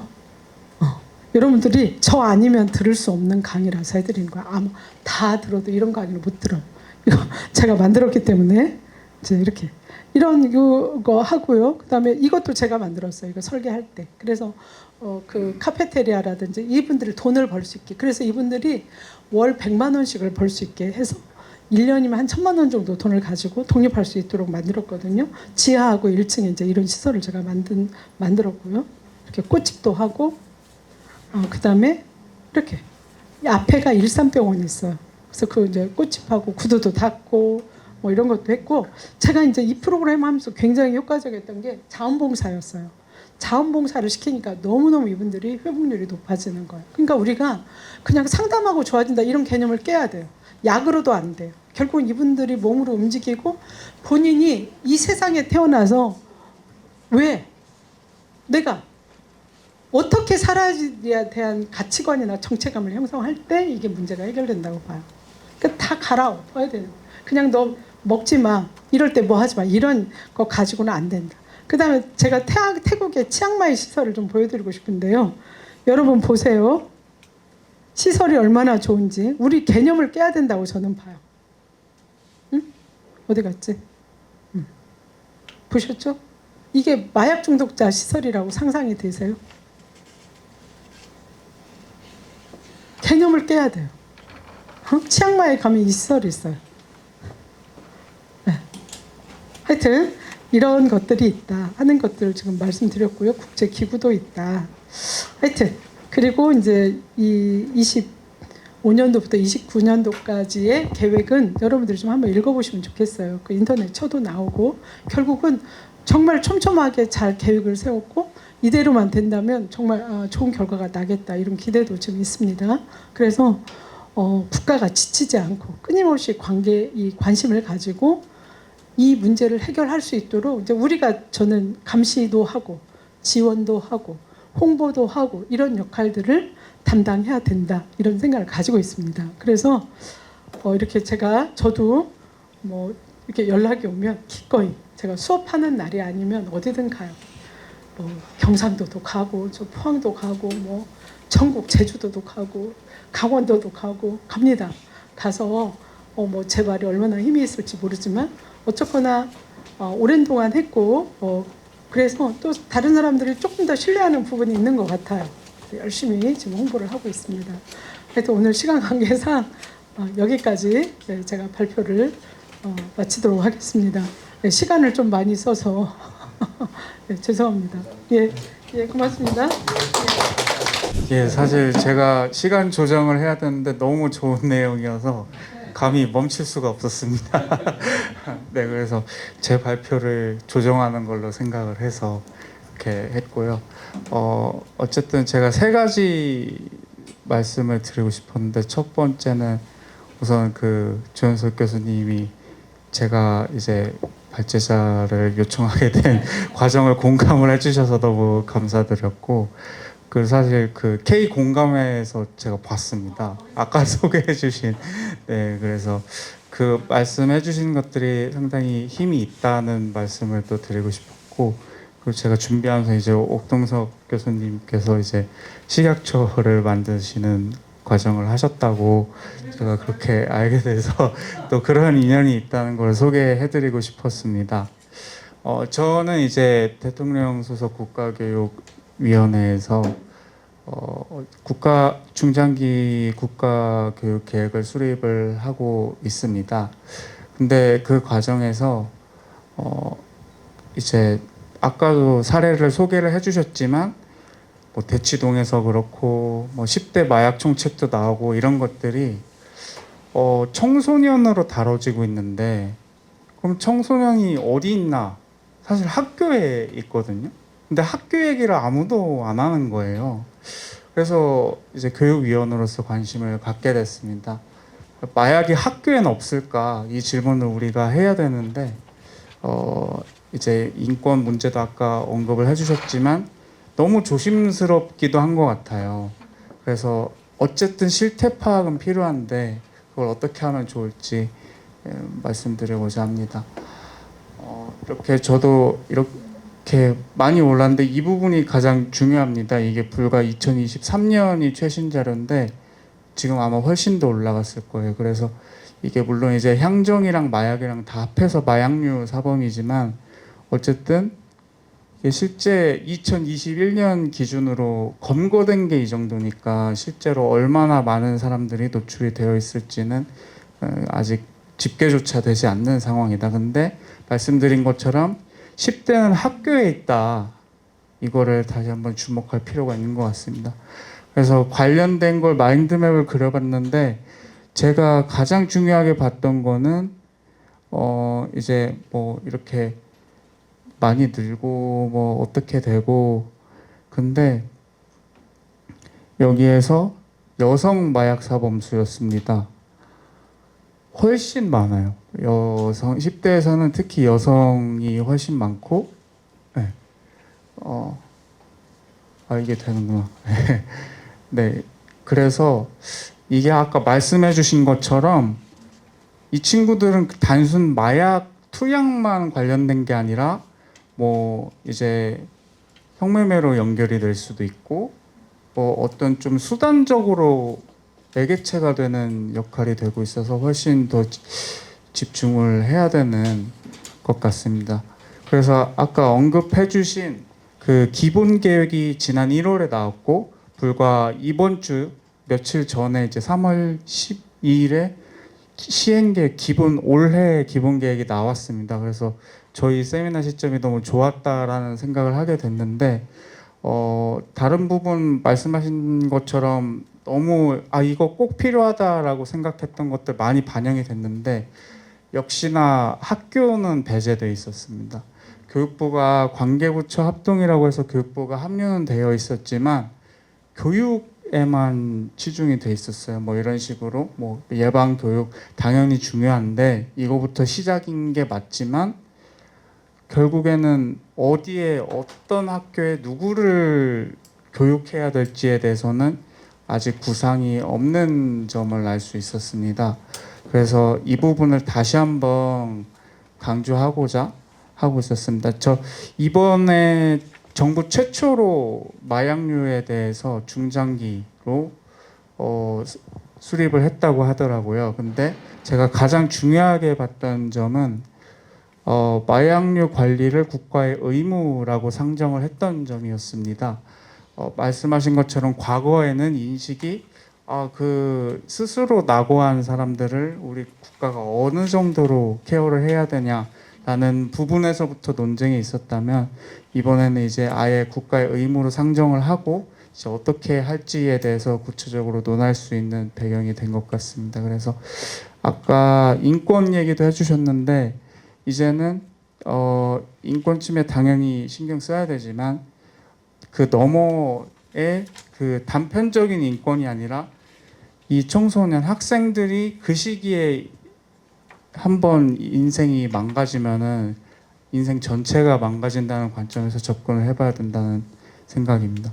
그래서 제가 말씀드린 첫 번째는 그러면 어떻게 학교를 들여다볼 것이냐라고 했을 때 솔직히 말해서 저는 이제 마음 같아서는 이제 어디서 하진 못하는 말인데 수능 볼 때 수능 점수 받고 싶으면은 마약 검사하게 해야 된다 뭐 이런 생각까지도 해보는데 이제 당연히 이제 너무 과격한 방법이죠.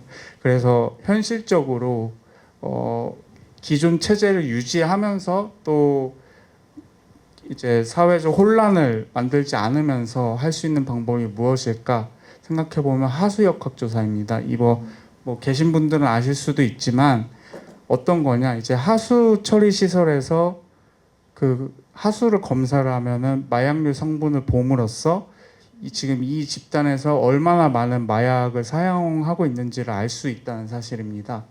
이거를 학교를 대상으로 특정지어서 할 수 있는데 그러면 이 학교에서 지금 마약이 사용이 되고 있는지 아닌지를 알 수 있다는 거죠.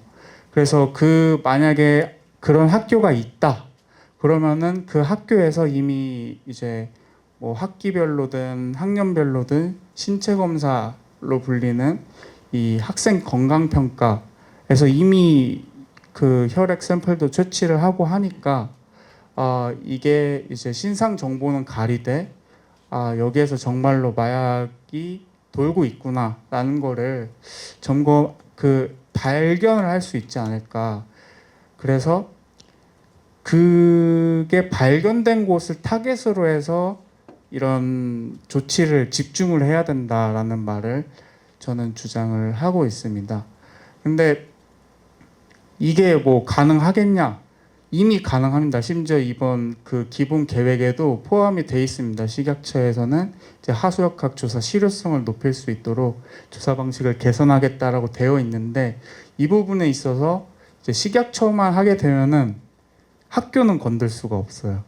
여기 이제 교육부가 같이 합류를 해야 학교 뭐 교내에 대한 사정을 들여다볼 수 있는 거죠. 그래서 교육부, 심지어 우리가 교육부가 하면 다 될 거라고 생각을 하는데 교육자치라는 이름으로 아주 많은 부분이 지방교육청에 이관이 돼 있습니다. 그래서 여기 보면은 지자체 참석이라고 되어 있는데 이게 지자체뿐만 아니라 각 지방교육청이 그 공조가 되어야 실제 학교를 정말로 들여다볼 수 있는 그 기반이 마련된다는 말씀을 드리고 싶습니다. 그래서 이게 아까처럼 교육부가 그냥 우리가 예방 교육을 잘 할 수 있도록 연계를 하겠다 정도가 아니라 이런 식으로 이제 앞서 말씀드린 것처럼 뭐 하수 시설이나 그리고 학생들 건강 평가나 뭐 이런 것들이 그 데이터가 있을 때 이게 연계가 된다면은 더 많은 조치를 구상을 해볼 수 있는 거죠. 그리고 실질적으로 10대가 학교 안에 있는 건 맞지만 사실 마약 관련된 친구들은 또 학교 밖 청소년이 될 염려가 있거든요. 근데 문제는 이 친구들이 학교에서도 다른 지위를 갖고 있습니다. 그냥 학생 중 원오브 댐이 아니고 위력을 행사하고 이제 겁박을 해서 너 이거 그냥 이것만 갖다 놔. 이게 뭔지도 모르고 그렇게 해서 뭐 던지기에 수단으로 활용될 수도 있고 이런 부분이 있기 때문에 그래서 그 학교 밖 청소년 이런 부분과 관계없이 그리고 학교 폭력에도 노출이 될 수 있어서 이런 경계를 넘나들 수 있도록 공조가 필요하다. 그리고 마지막으로 이제 이렇게 되어 있는데 이거는 이제 음주운전만 식별할 게 아니라 마약 검사도 해야 된다는 건데 학교 폭력 같은 경우에는 요즘에는 그냥 애들끼리 뭐 왕따 문제 이런 게 아니라 이런 도박, 마약 문제가 얽혀서 금전적인 문제가 있다 보니까 여기에 마약과 관련된 연계성이 없지 않을까를 체크를 해야 된다. 그리고 이미 안에 교내에 이런 학교 전담 경찰이 있으니까 이런 교내 구성원들이 뭐 해서 바로 넘기는 게 아니라 어느 정도는 이런 마약류 관리에 있어서 좀 권한을 가질 수 있도록 검토를 할 수 있으면 좋겠다는 말씀을 드립니다. 그래서 그렇게 했을 때 교내에서도 어느 정도는 대응을 할 수 있다는 인식이 생겼을 때 우리가 또 학교에서부터 10대에 대한 관리를 시작할 수 있을 거라고 생각합니다. 그래서 마지막으로 학교라도 안전하다라는 인식을 회복하면은 애가 학교라도 잘 있으면은 그래도 뭐 이런 사회적 위험에서는 안전할 수 있을 것이다라는 이런 인식을 회복하고 사회적 신뢰를 회복하는 것이 필요하겠다 이런 말씀을 드리고 싶었습니다. 감사합니다. 사실은 제가 이쪽 분야 전문가라고도 할 수는 없고요. 뭐 우리 저기 김 박사님 계신 그 이제 형사정책연구원에서 오래전에 그 용역을 한 2차례 정도 지금 김대근 박사 계시나요?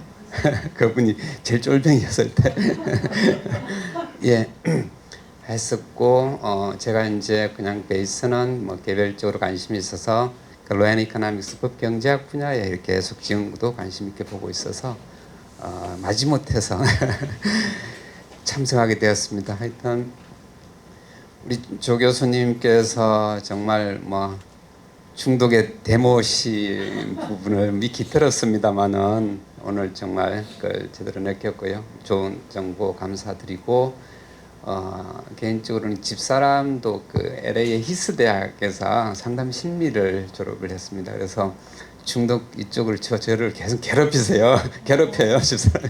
그래서 가끔 가다가 내가 좀 지나친 거 아니냐 그렇게 얘기하면 막 화를 내면서 저를 설득하려고 그런 가정 내 일도 여러 가지 있습니다. 예, 토론이 길어지면 안 될 것 같으니까요. 짧게 저도 그냥 준비를 한 말씀 하면 되겠다 이렇게 해서 그냥 머릿속에 정리하고 있었는데 갑자기 생각해 보니까요. 청중도 없다 그러고 뭐 또 온라인으로 하신다고 길래 그래서 뭔가 소통이 돼야 되겠다 싶어서 슬라이드 몇 장을 준비를 했습니다. 주로 이제 중독 관점에서 사회적 뭐 어떤 심각성, 병폐 이런 관점을 강조를 많이 해주셨는데 그리고 우리 김 국장께서는 어떤 현실적인 교육 관점에서 대처를 말씀해 주시는데 매우 중요하다고 생각합니다. 그 부분에 대해서 제가 뭐 이견이나 반대 의견을 가진 건 전혀 아니고요. 약간 좀 밸런스를 유지하기 위해서 어떤 경제적 관점에서 조금 한번 첨언을 하는 수준이 되겠습니다. 그러니까 저는 뭐 오래된 얘기지만 한 3가지 정도의 생각을 가지고 있었습니다. 그 당시 뭐 한 2년에 걸쳐서 이렇게 고민을 하면서 사실은 모든 관점이 어떤 어떻게 봐서는 형사 정책적 관점이 모든 관련 뭐 논의라든지 문헌의 그 주였더라고요. 그 당시만 해도 지금은 좀 다르겠죠. 그래서 어디 경제적 관점에서도 좀 함께 그러니까 조화를 이루는 것이 그 결과적으로 바람직하겠다는 생각을 했었었고 어쨌든 그 선입관이라고 할까요? 어떤 마약이 관련된 범죄는 그러니까 마약이라는 자체가 어떤 사회 질서를 어지럽힐 뿐만 아니라 어떤 범죄 유발을 하는 그 메인 인자다 이렇게 인식을 하고 있는데 그게 말이 맞을까? 근데 이제 자료들을 찾아보니까 이제 경제학자들의 상당 부분은 그 반대의 어떤 분석 결과들을 내놓고 있었어요. 뭐 익히 잘 아시는 뭐 프리드만 교수 같은 자유주의 학자시죠. 그리고 마이런이라는 그 교수도 계세요. 그분도 그렇고 어쨌든 결론은 페이간이라는 교수도 있었고 어떤 마약이 범죄를 유발하는 인자가 된다고 확정을 할 수 없다는 것이죠. 어떻게 봐서 인과관계를 입증하기가 불가능하다. 그러니까 여러 가지 뭐 이론적, 실증적 데이터를 활용을 해서 해봤는데도 물론 이제 대부분 베이스가 이제 자기 그 미국을 베이스했기 때문에 우리랑 사실 문화적, 사회적 배경이 많이 다를 수는 있습니다. 근데 어쨌든 학자들의 그 연구한 결과니까 참조는 할 필요가 있겠다는 생각이 들고요. 또 다른 경제학자들은 또 뭐 전혀 그렇지 않는 관점, 그러니까 중독의 관점에서 어떤 사회 병폐적인 문제뿐만 아니라 사회의 어떤 형사적 문제, 즉 범죄를 유발하는 강한 인자가 된다라고 주장하는 경제학자들도 꽤 있습니다. 그렇죠? 그러니까 토론톤이라는 교수가 계셨는데 뭐 1995년도 논문, 2004년도 논문에서도 그런 내용을 포함하고 있고요. 제가 뭐 최근에는 이제 관심을 많이 못 기울여서 최근 자료는 아직 찾아보지 못해서 좀 죄송하긴 합니다. 그 우리 이제 조 교수님 쭉 자료를 일도하는 시간이 꽤 걸리더라고요. 근데 재미있게 봤습니다. 이틀 동안 저도 참 이렇게 새로운 사실들 많이 알았고 최근에 그 변하는 어떤 그런 상황들에 대해서 경각심을 갖게 됐고요. 어쨌든 그 추이를 보면은 쭉 그다음 슬라이드를 보시면은 그러니까 한 뭐 20년에 걸친 그 추이인데요. 그 사실은 2000년 직전부터 한 10년 동안은 저게 증가됐다고 볼 수가 없습니다. 사실 그렇죠? 그러니까 저는 저 데이터를 보고 그때 이제 형사정치연구원하고 같이 프로젝트를 할 때 너무 이상한 거예요. 형사정책 당국에서는 하여튼 마약 범죄가 극심해지고 있고 이로 인해서 사회 흉포화의 뭐 근원이 되고 있고 또 뭐죠 살인과 같은 강력 범죄를 유발하는 뭐 인과관계 굉장히 있는 것 같이 표현을 하고 있더라고요. 근데 저게 그렇지 않거든요. 보면 절대적으로 수치도 거의 수평에 가깝잖아요. 그렇죠? 왼쪽에 있는 그림을 보면은 근데 이거 이상하다. 그래서 이제 자료들하고 데이터를 쭉 분석을 했었습니다. 근데 역시 이제 관점 너무 선입관을 가지고 이 마약이라는 문제와 범죄와 연관시켜서 어떤 정책적으로 접근하고 있구나라는 결론을 얻었었습니다. 근데 최근에는 이제 상황이 좀 많이 달라졌죠. 우리 조 교수님 그걸 제가 잠깐 옮겨 왔었는데요. 근데 어쨌든 2015년부터 16년 사이에 사실 이제 급등한 거죠. 이 사이에. 근데 그 배경은 뭐 여러분 나중 짐작을 하실 것 같습니다. 그리고 이 시기 때 조금 뛰었고 뭐 특히 지지난해 같은 경우는 뭐 너무 아웃라이어가 생긴 거라고 볼 수 있을 정도로 아주 심각한 상황이 된 것은 확인이 된 것 같습니다. 그런데 표현을 제가 호도된 측면 이걸 좀 삭제를 할까 하다가 그냥 이제 뭐 균형을 좀 맞춰보기 위해서 대립되는 표현을 했습니다만 저게 동조하는 건 아닙니다. 저도 전적으로는 어쨌든 그러니까 우리 사회에 만연되어 갈 우려가 있는 것이죠. 사실 이제 교수님과 많이 강조를 하셨지만은 아직은 만연됐다고 저는 생각하지 않습니다.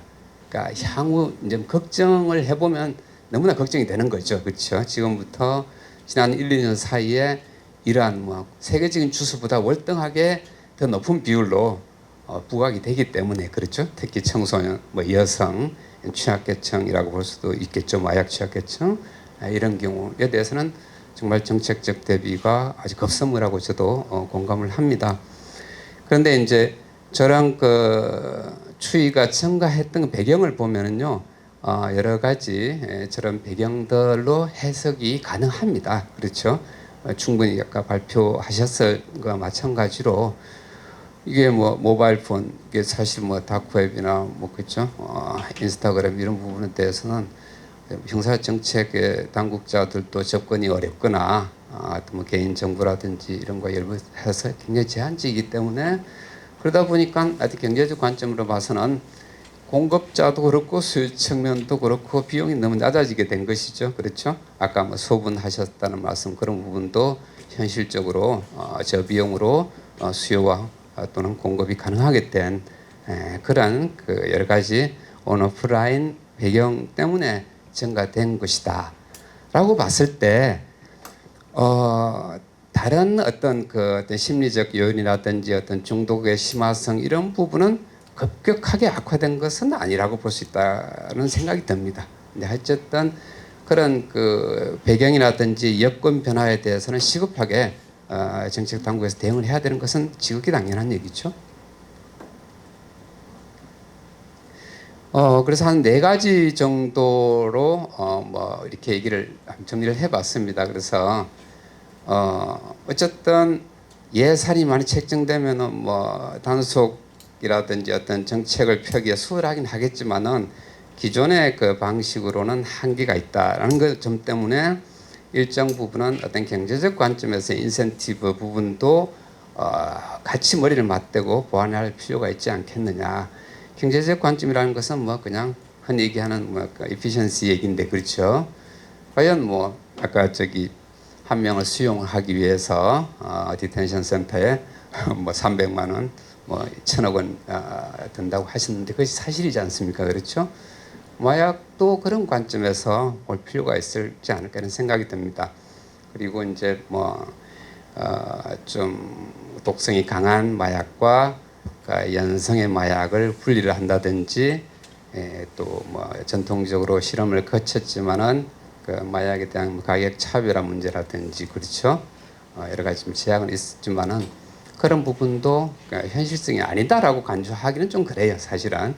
그러니까 조금 어떤 경제학자들의 시각도 조금 귀 기울여 가서 기울이면서 정책을 좀 조화롭게 하면은 좀 더 시너지 효과가 날 수 있을 것 같다라는 생각이 듭니다.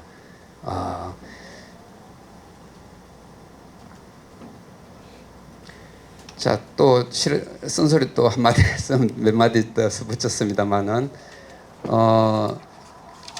그 하여튼 뭐 언론 기사를 보면요, 우리 이제 조 교수님 발표 자료도 있었는데요, 마약류 사범이 2015년 이후에 가파르게 증가해서 마치 뭐 엄청나게 증가한 것 같이 표현하고 있거든요. 근데 이제 어쨌든 그 통계 데이터로 봐서는 그 30% 뛴 것은 맞습니다. 2015년, 16년 사이에. 근데 그 배경을 우리가 고려를 한다면은 추이로 봐서는 그 가파르게 급증하는 그런 것은 아니다라는 그런 뭐 일정 부분 보완된 해석도 가능할 것 같고요. 또 세계 평균의 5배다. 자, 이거는 정확한 통계일 것입니다. 그렇지만은 과연 그 비교 대상이 이 객관지일까? 그렇죠. 물론 이제 우리나라 그 마약 사범이 최근에 들어서 급증하고 있는 부분은 우려되는 부분이고, 이제 비교를 함으로써 그것을 강조를 할 수 있겠는데, 보다 적절한 비교 대상 카테고리를 찾는 것도 객관적이지 않을까 이런 생각이 듭니다. 그리고 마약류 이제 범죄 건절, 이렇게 건절이라는 표현은 사실은 이제 경제적 관점에서는 불가능한 그 표현이거든요. 그렇죠? 억제라든지 하여튼 뭐 최소화라든지 이런 표현이 맞지 뿌리를 뽑을 수는 없거든요. 근데 물론 관행적인 용어긴 하지만은 그런 표현. 그러니까 이제 조금 철 지난 얘기입니다만은 마약류 범죄 백세 지금은 빠졌더라고요. 혹시나 이 표현이 계속 유지가 되나 봐서 계속 유지가 되어 왔었거든요, 과거에. 이런 표현들입니다. 그러니까 그러니까 2098년 이후 갈로는 이제 문장이 없는 내용입니다. 제가 삽입한 것이고요. 살인, 인질극, 뭐 수사관 살해, 강력한 아주 무시무시한 그런 범죄 행위를 이제 나열을 했죠. 그 뒤로는 좀 가벼운 범죄들도 있거든요. 근데 무거운 범죄를 나열을 하면서 총 58건이나 발생했다. 그래서 범죄 유형도 날로 흉포화되고 있다. 이런 표현을 썼어요. 자, 근데 10년 동안에 58명이라면은, 그죠? 58건이라면은 1년이면 5.8건이거든요. 정말 미미한 그 숫자거든요. 근데 왜 이렇게 표현을 쓸까? 너무 좀 그런 표현을 썼고, 실제 통계 데이터를 보면 저 시기에 사망자가 1명밖에 없습니다. 마약과 관련된 범죄, 중범죄, 그러니까 뭐 살해 행위가. 근데 왜 이렇게 표현을 했을까요? 이건 지나친 어폐가 있다라는 그런 생각이 있었는데, 지금 물론 이제 이런 표현들을 다수 순화시키고 객관화시키고 있다라는 것은 다행이라고 생각합니다.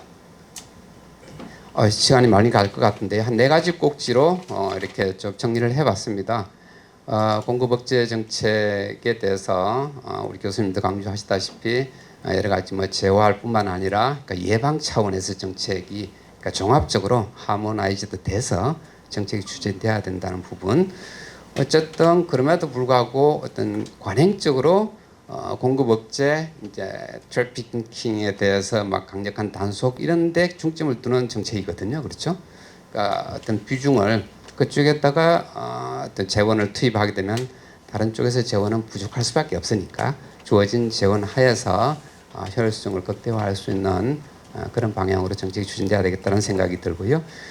아까 말씀드린 그 마약과 범죄와의 관계, 그러니까 어떤 경제학자들은 그 억제 정책이 오히려 범죄를 오히려 유발하고 있다라는 실정 분석도 있었다시피 그렇죠. 그런 부분도 감안을 하고 그렇지 않는 부분도 감안을 해서 필요하다면 어떤 이론적인 뿐만 아니라 그 실증적인 그 접근 검토 분석이 계속 진행이 뒷받침돼야 되겠다는 생각이 들고요. 세 번째로는 뭐 같은 얘기입니다. 아까 교수님 강조해 주셨다시피 사례를 많이 보여주셨는데, 그러니까 LEAD 그렇죠? Law Enforcement 뭐죠?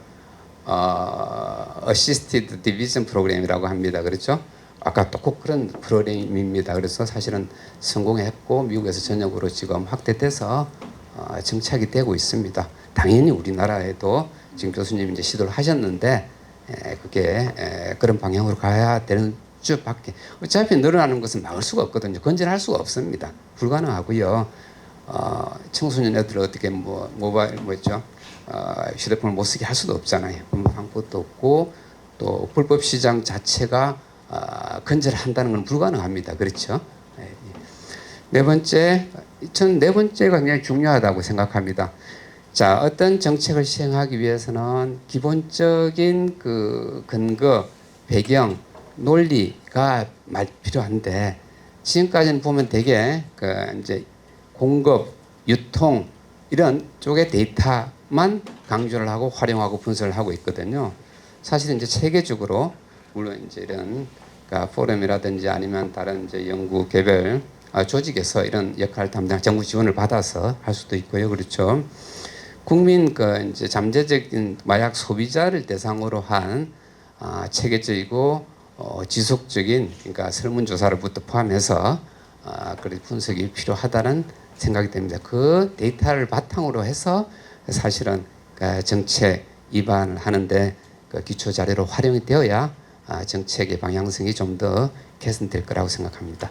이상입니다. 저는 사실은 제가 이 자유기업원이라는 것도 처음 알았고, 그리고 또 이렇게 그 무역학이나 뭐 경제학이나 이런 교수님들께서 관심을 가져주시는 것도 저는 너무 기쁘게 생각을 했습니다. 왜냐면 저는 또 와서 새로운 걸 또 배울 수 있는 기회였고요. 아까 그런 교수님들께서 그런 시각들, 조금 다른 시각으로 마약을 바라보는 것에 대해서 여기서 또 내가 배우는구나 이런 생각을 좀 했습니다. 그래서 제가 이제 사실은 작년에 2024년에 국무조정실을 하고 같이 이 제 1차 마약류관리 기본계획 수립 연구의 연구 책임자로서 그 연구를 수행을 했고요. 그 연구를 수행하는 과정 속에서 정부의 입장도 좀 이해하게 되고 민간의 입장도 이해하고 그리고 의료 쪽의 입장도 좀 이해할 수 있었고 저는 늘 그 치료재활하면서 그리고 범죄학 쪽에서 이걸 바라보다 보니까 약간 시각이 그 치료는 해야 되겠는데 이건 범죄고 뭐 약간 양가 감정이 좀 있는 그런 상황이었는데요. 그런 상황 속에서 여러 이 정부의 입장을 들어보니까 사실은 할 수 있는 것이 굉장히 좀 약간 제한적이다 이런 생각을 좀 하게 됩니다. 아까 그 교육위원으로 계시기도 하는데 정부에서는 굉장히 명확한 걸 해야 되고 성과가 눈에 두드러지게 나타나는 걸 해야 되기 때문에 그것을 하기 위해서는 어떤 하나의 포커싱을 맞춰서 할 수밖에 없습니다. 그래서 저는 학자의 입장이고 조금 더 한 박자 뒤로 물러나서 그 상황들을 이렇게 봤을 때 이렇게밖에 할 수 없는 그 정부의 입장을 이해가 되더라고요. 그런데 왜 이 얘기를 드리냐면 지금 세계 마약 문제 지금 계속 말씀을 하시고 이제 저희가 그 아까 자료를 통해서 이야기를 듣고 했는데요. 마약이 우리나라는 마약을 세 가지로 분류를 하고 임시 마약류를 얘기를 하는데 그거 말고도 아까 말씀하신 그 펜타닐이 향정 안에 들어간다고 하셨는데 그게 마약에 포함이 되는데 그것 말고도 새로운 마약들이 지금 계속 나오고 있습니다. 쿠시라든지 자낙스라든지 뭐 여러 가지 마약 신종 마약들이 계속 나오고 이런 것들은 검출이 또 되지 않습니다. 그런 상황에 있고 그리고 이 마약을 하는 주로의 주 대상이 한국에서 이제 3분의 1이 20대 이하입니다. 예전에는 40, 50대가 거의 40, 50%를 차지했었는데 40대 이상이 지금은 통계를 봤더니 20대 이하가 3분의 1인 거예요. 대상이 달라지고 있고 신종 마약은 계속 나타나고 있고 디지털 네이티브라고 하는 새로운 환경 속에서 범죄에 계속 노출되고 있고 이런 여러 가지 변화되는 이 사회 현상 속에서 그럼 우리는 뭘 해야 되지? 라고 했을 때 마약을 하지 마. 라고 하는 것, 마약이 나빠라고 이야기하는 것으로는 문제를 해결하기 어렵겠다. 이런 생각에 저는 좀 봉착을 하게 됐습니다. 그러면 어떻게 해야 되지?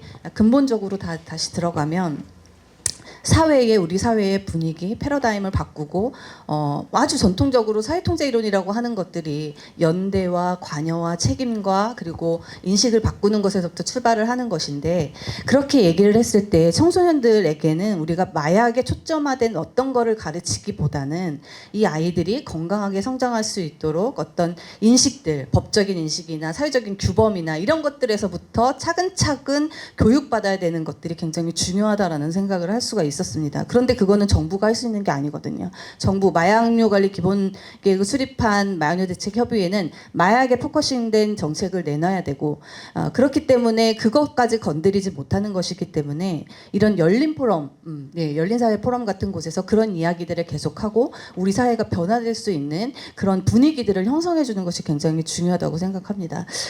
우리가 그 경제 교수님께서도 말씀하셨지만 마약이 이제 내가 선택해서 내 몸에 내가 기쁘려고 하는 건데 어떻게 이게 개인 선택이고 뭐 이런 자유의 입장에서 얘기를 할 수도 있겠는데요.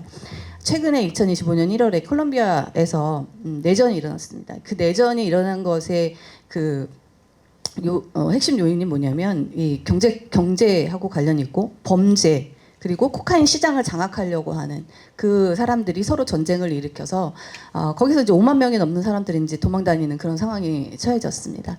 이게 범죄의 영역으로 들어왔을 때는 이게 경제, 자유 이것으로 설명하기에는 굉장히 어려운 그런 문제입니다. 그래서 과거에는 이게 어떤 한 사람이 마약을 할래 말래 요거 내 자유니까 내가 할래라고 하지만 이제는 그게 자유의 영역을 넘어서 아까 그 조 교수님께서도 얘기하셨지만 마약이 범죄에 사용이 됩니다. 아이들에게 그냥 들어가고 피싱 범죄에 들어가고 그러면서 이제 피해자 없는 범죄라고 흔히 얘기를 했었거든요. 기존의 마약이. 그런데 이제 피해자가 있는 범죄가 되기 시작을 했습니다.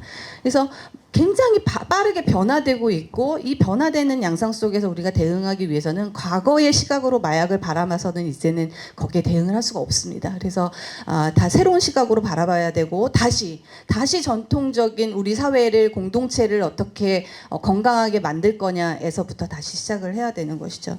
그래서 저는 그 부분에 조금 초점을 맞춰서 저는 이제 정책을 연구하는 사람이기 때문에 저도 마찬가지로 마약 정책에 초점을 맞출 수밖에 없습니다. 그렇지만 제가 하지 못하는 것들을 다른 교수님들께서 이 열린사회 포럼에서 그런 거시적인 이야기들을 조금 더 많이 논해 주셨으면 좋겠다 이런 생각을 좀 하고 있습니다. 예, 그리고 이제 또 한 가지 말씀을 드리면 이 자유기업원에서 관심을 가져주신 것이 너무 반가운 게 이 과거에 마약에 별로 관심이 없는 그런 상황에서는 알코올은 사실은 굉장히 우리 사회에 큰 문제였기 때문에 많이들 이렇게 도움을 주셨거든요. 근데 마약은 굉장히 이렇게 밑에 있어가지고 아무도 관심이 없고 사회하고 이렇게 분리돼 있다라고 생각을 많이 했습니다. 근데 지금 요즘에 그 트럼프가 관세 정책을 하면서 마약 얘기를 꺼냈거든요. 왜 그럴까라고 했을 때. 그것이 이제 어떤 정치적인 문제이기도 하지만 그리고 그것이 그냥 단순히 마약의 문제가 아니라 원료 물질이 수입되고 수출되고 이런 것에서까지도 영향을 미치게 되는 그런 상황이 된 거예요. 그래서 경제하고도 완전히 분리되지도 않고 이런 것들도 우리가 고려를 좀 할 필요가 있는데 경제를 기업을 완전히 분리돼서 따로 있는 것처럼 생각을 했었지만 이제는 우리가 시장이나 경제에서도 아까 제가 그 최승로 원장님께서 하신 얘기를 듣고 굉장히 좀 감동을 먹었습니다. 기업이 돈만 버는 곳이 아니라 돈을 벌어서 도움을 주는 그런 입장에 취해져야 된다라고 말씀을 하셨기 때문에 이제는 기업이나 사회나 이런 것에서도 이거를 남의 얘기라고 생각하지 말고 우리의 이야기로 받아들여야 된다는 거죠. 다시 트럼프의 관세 얘기로 들어가면 요즘에 이제 네오 파시즘 얘기도 나오고 신제국주의도 나오고 하면서 서로 갈라치기를 하는 이런 상황에 놓였습니다. 그래서 강자가 약자에게 뭔가를 착취하고 가져가려고 하는 이런 상황인데 과거에 우리가 마약을 바라보는 것도 약간 그런 관점이었습니다. 강자가 약자에게 너는 하지 마. 그리고 마약의 문제는 너네가 하는 거지. 우리의 문제가 아니야. 이렇게 봤었다면 이제는 그게 아니라는 거예요. 이 마약의 문제가 내 문제고 우리 사회의 문제이기 때문에 통합하고 같이 가야 되는 건데 아까 최 원장님이 얘기하신 것처럼 우리 기업들도 이제 도와주는 입장에 같이 가자는 입장에 놓여져야 된다라는 겁니다.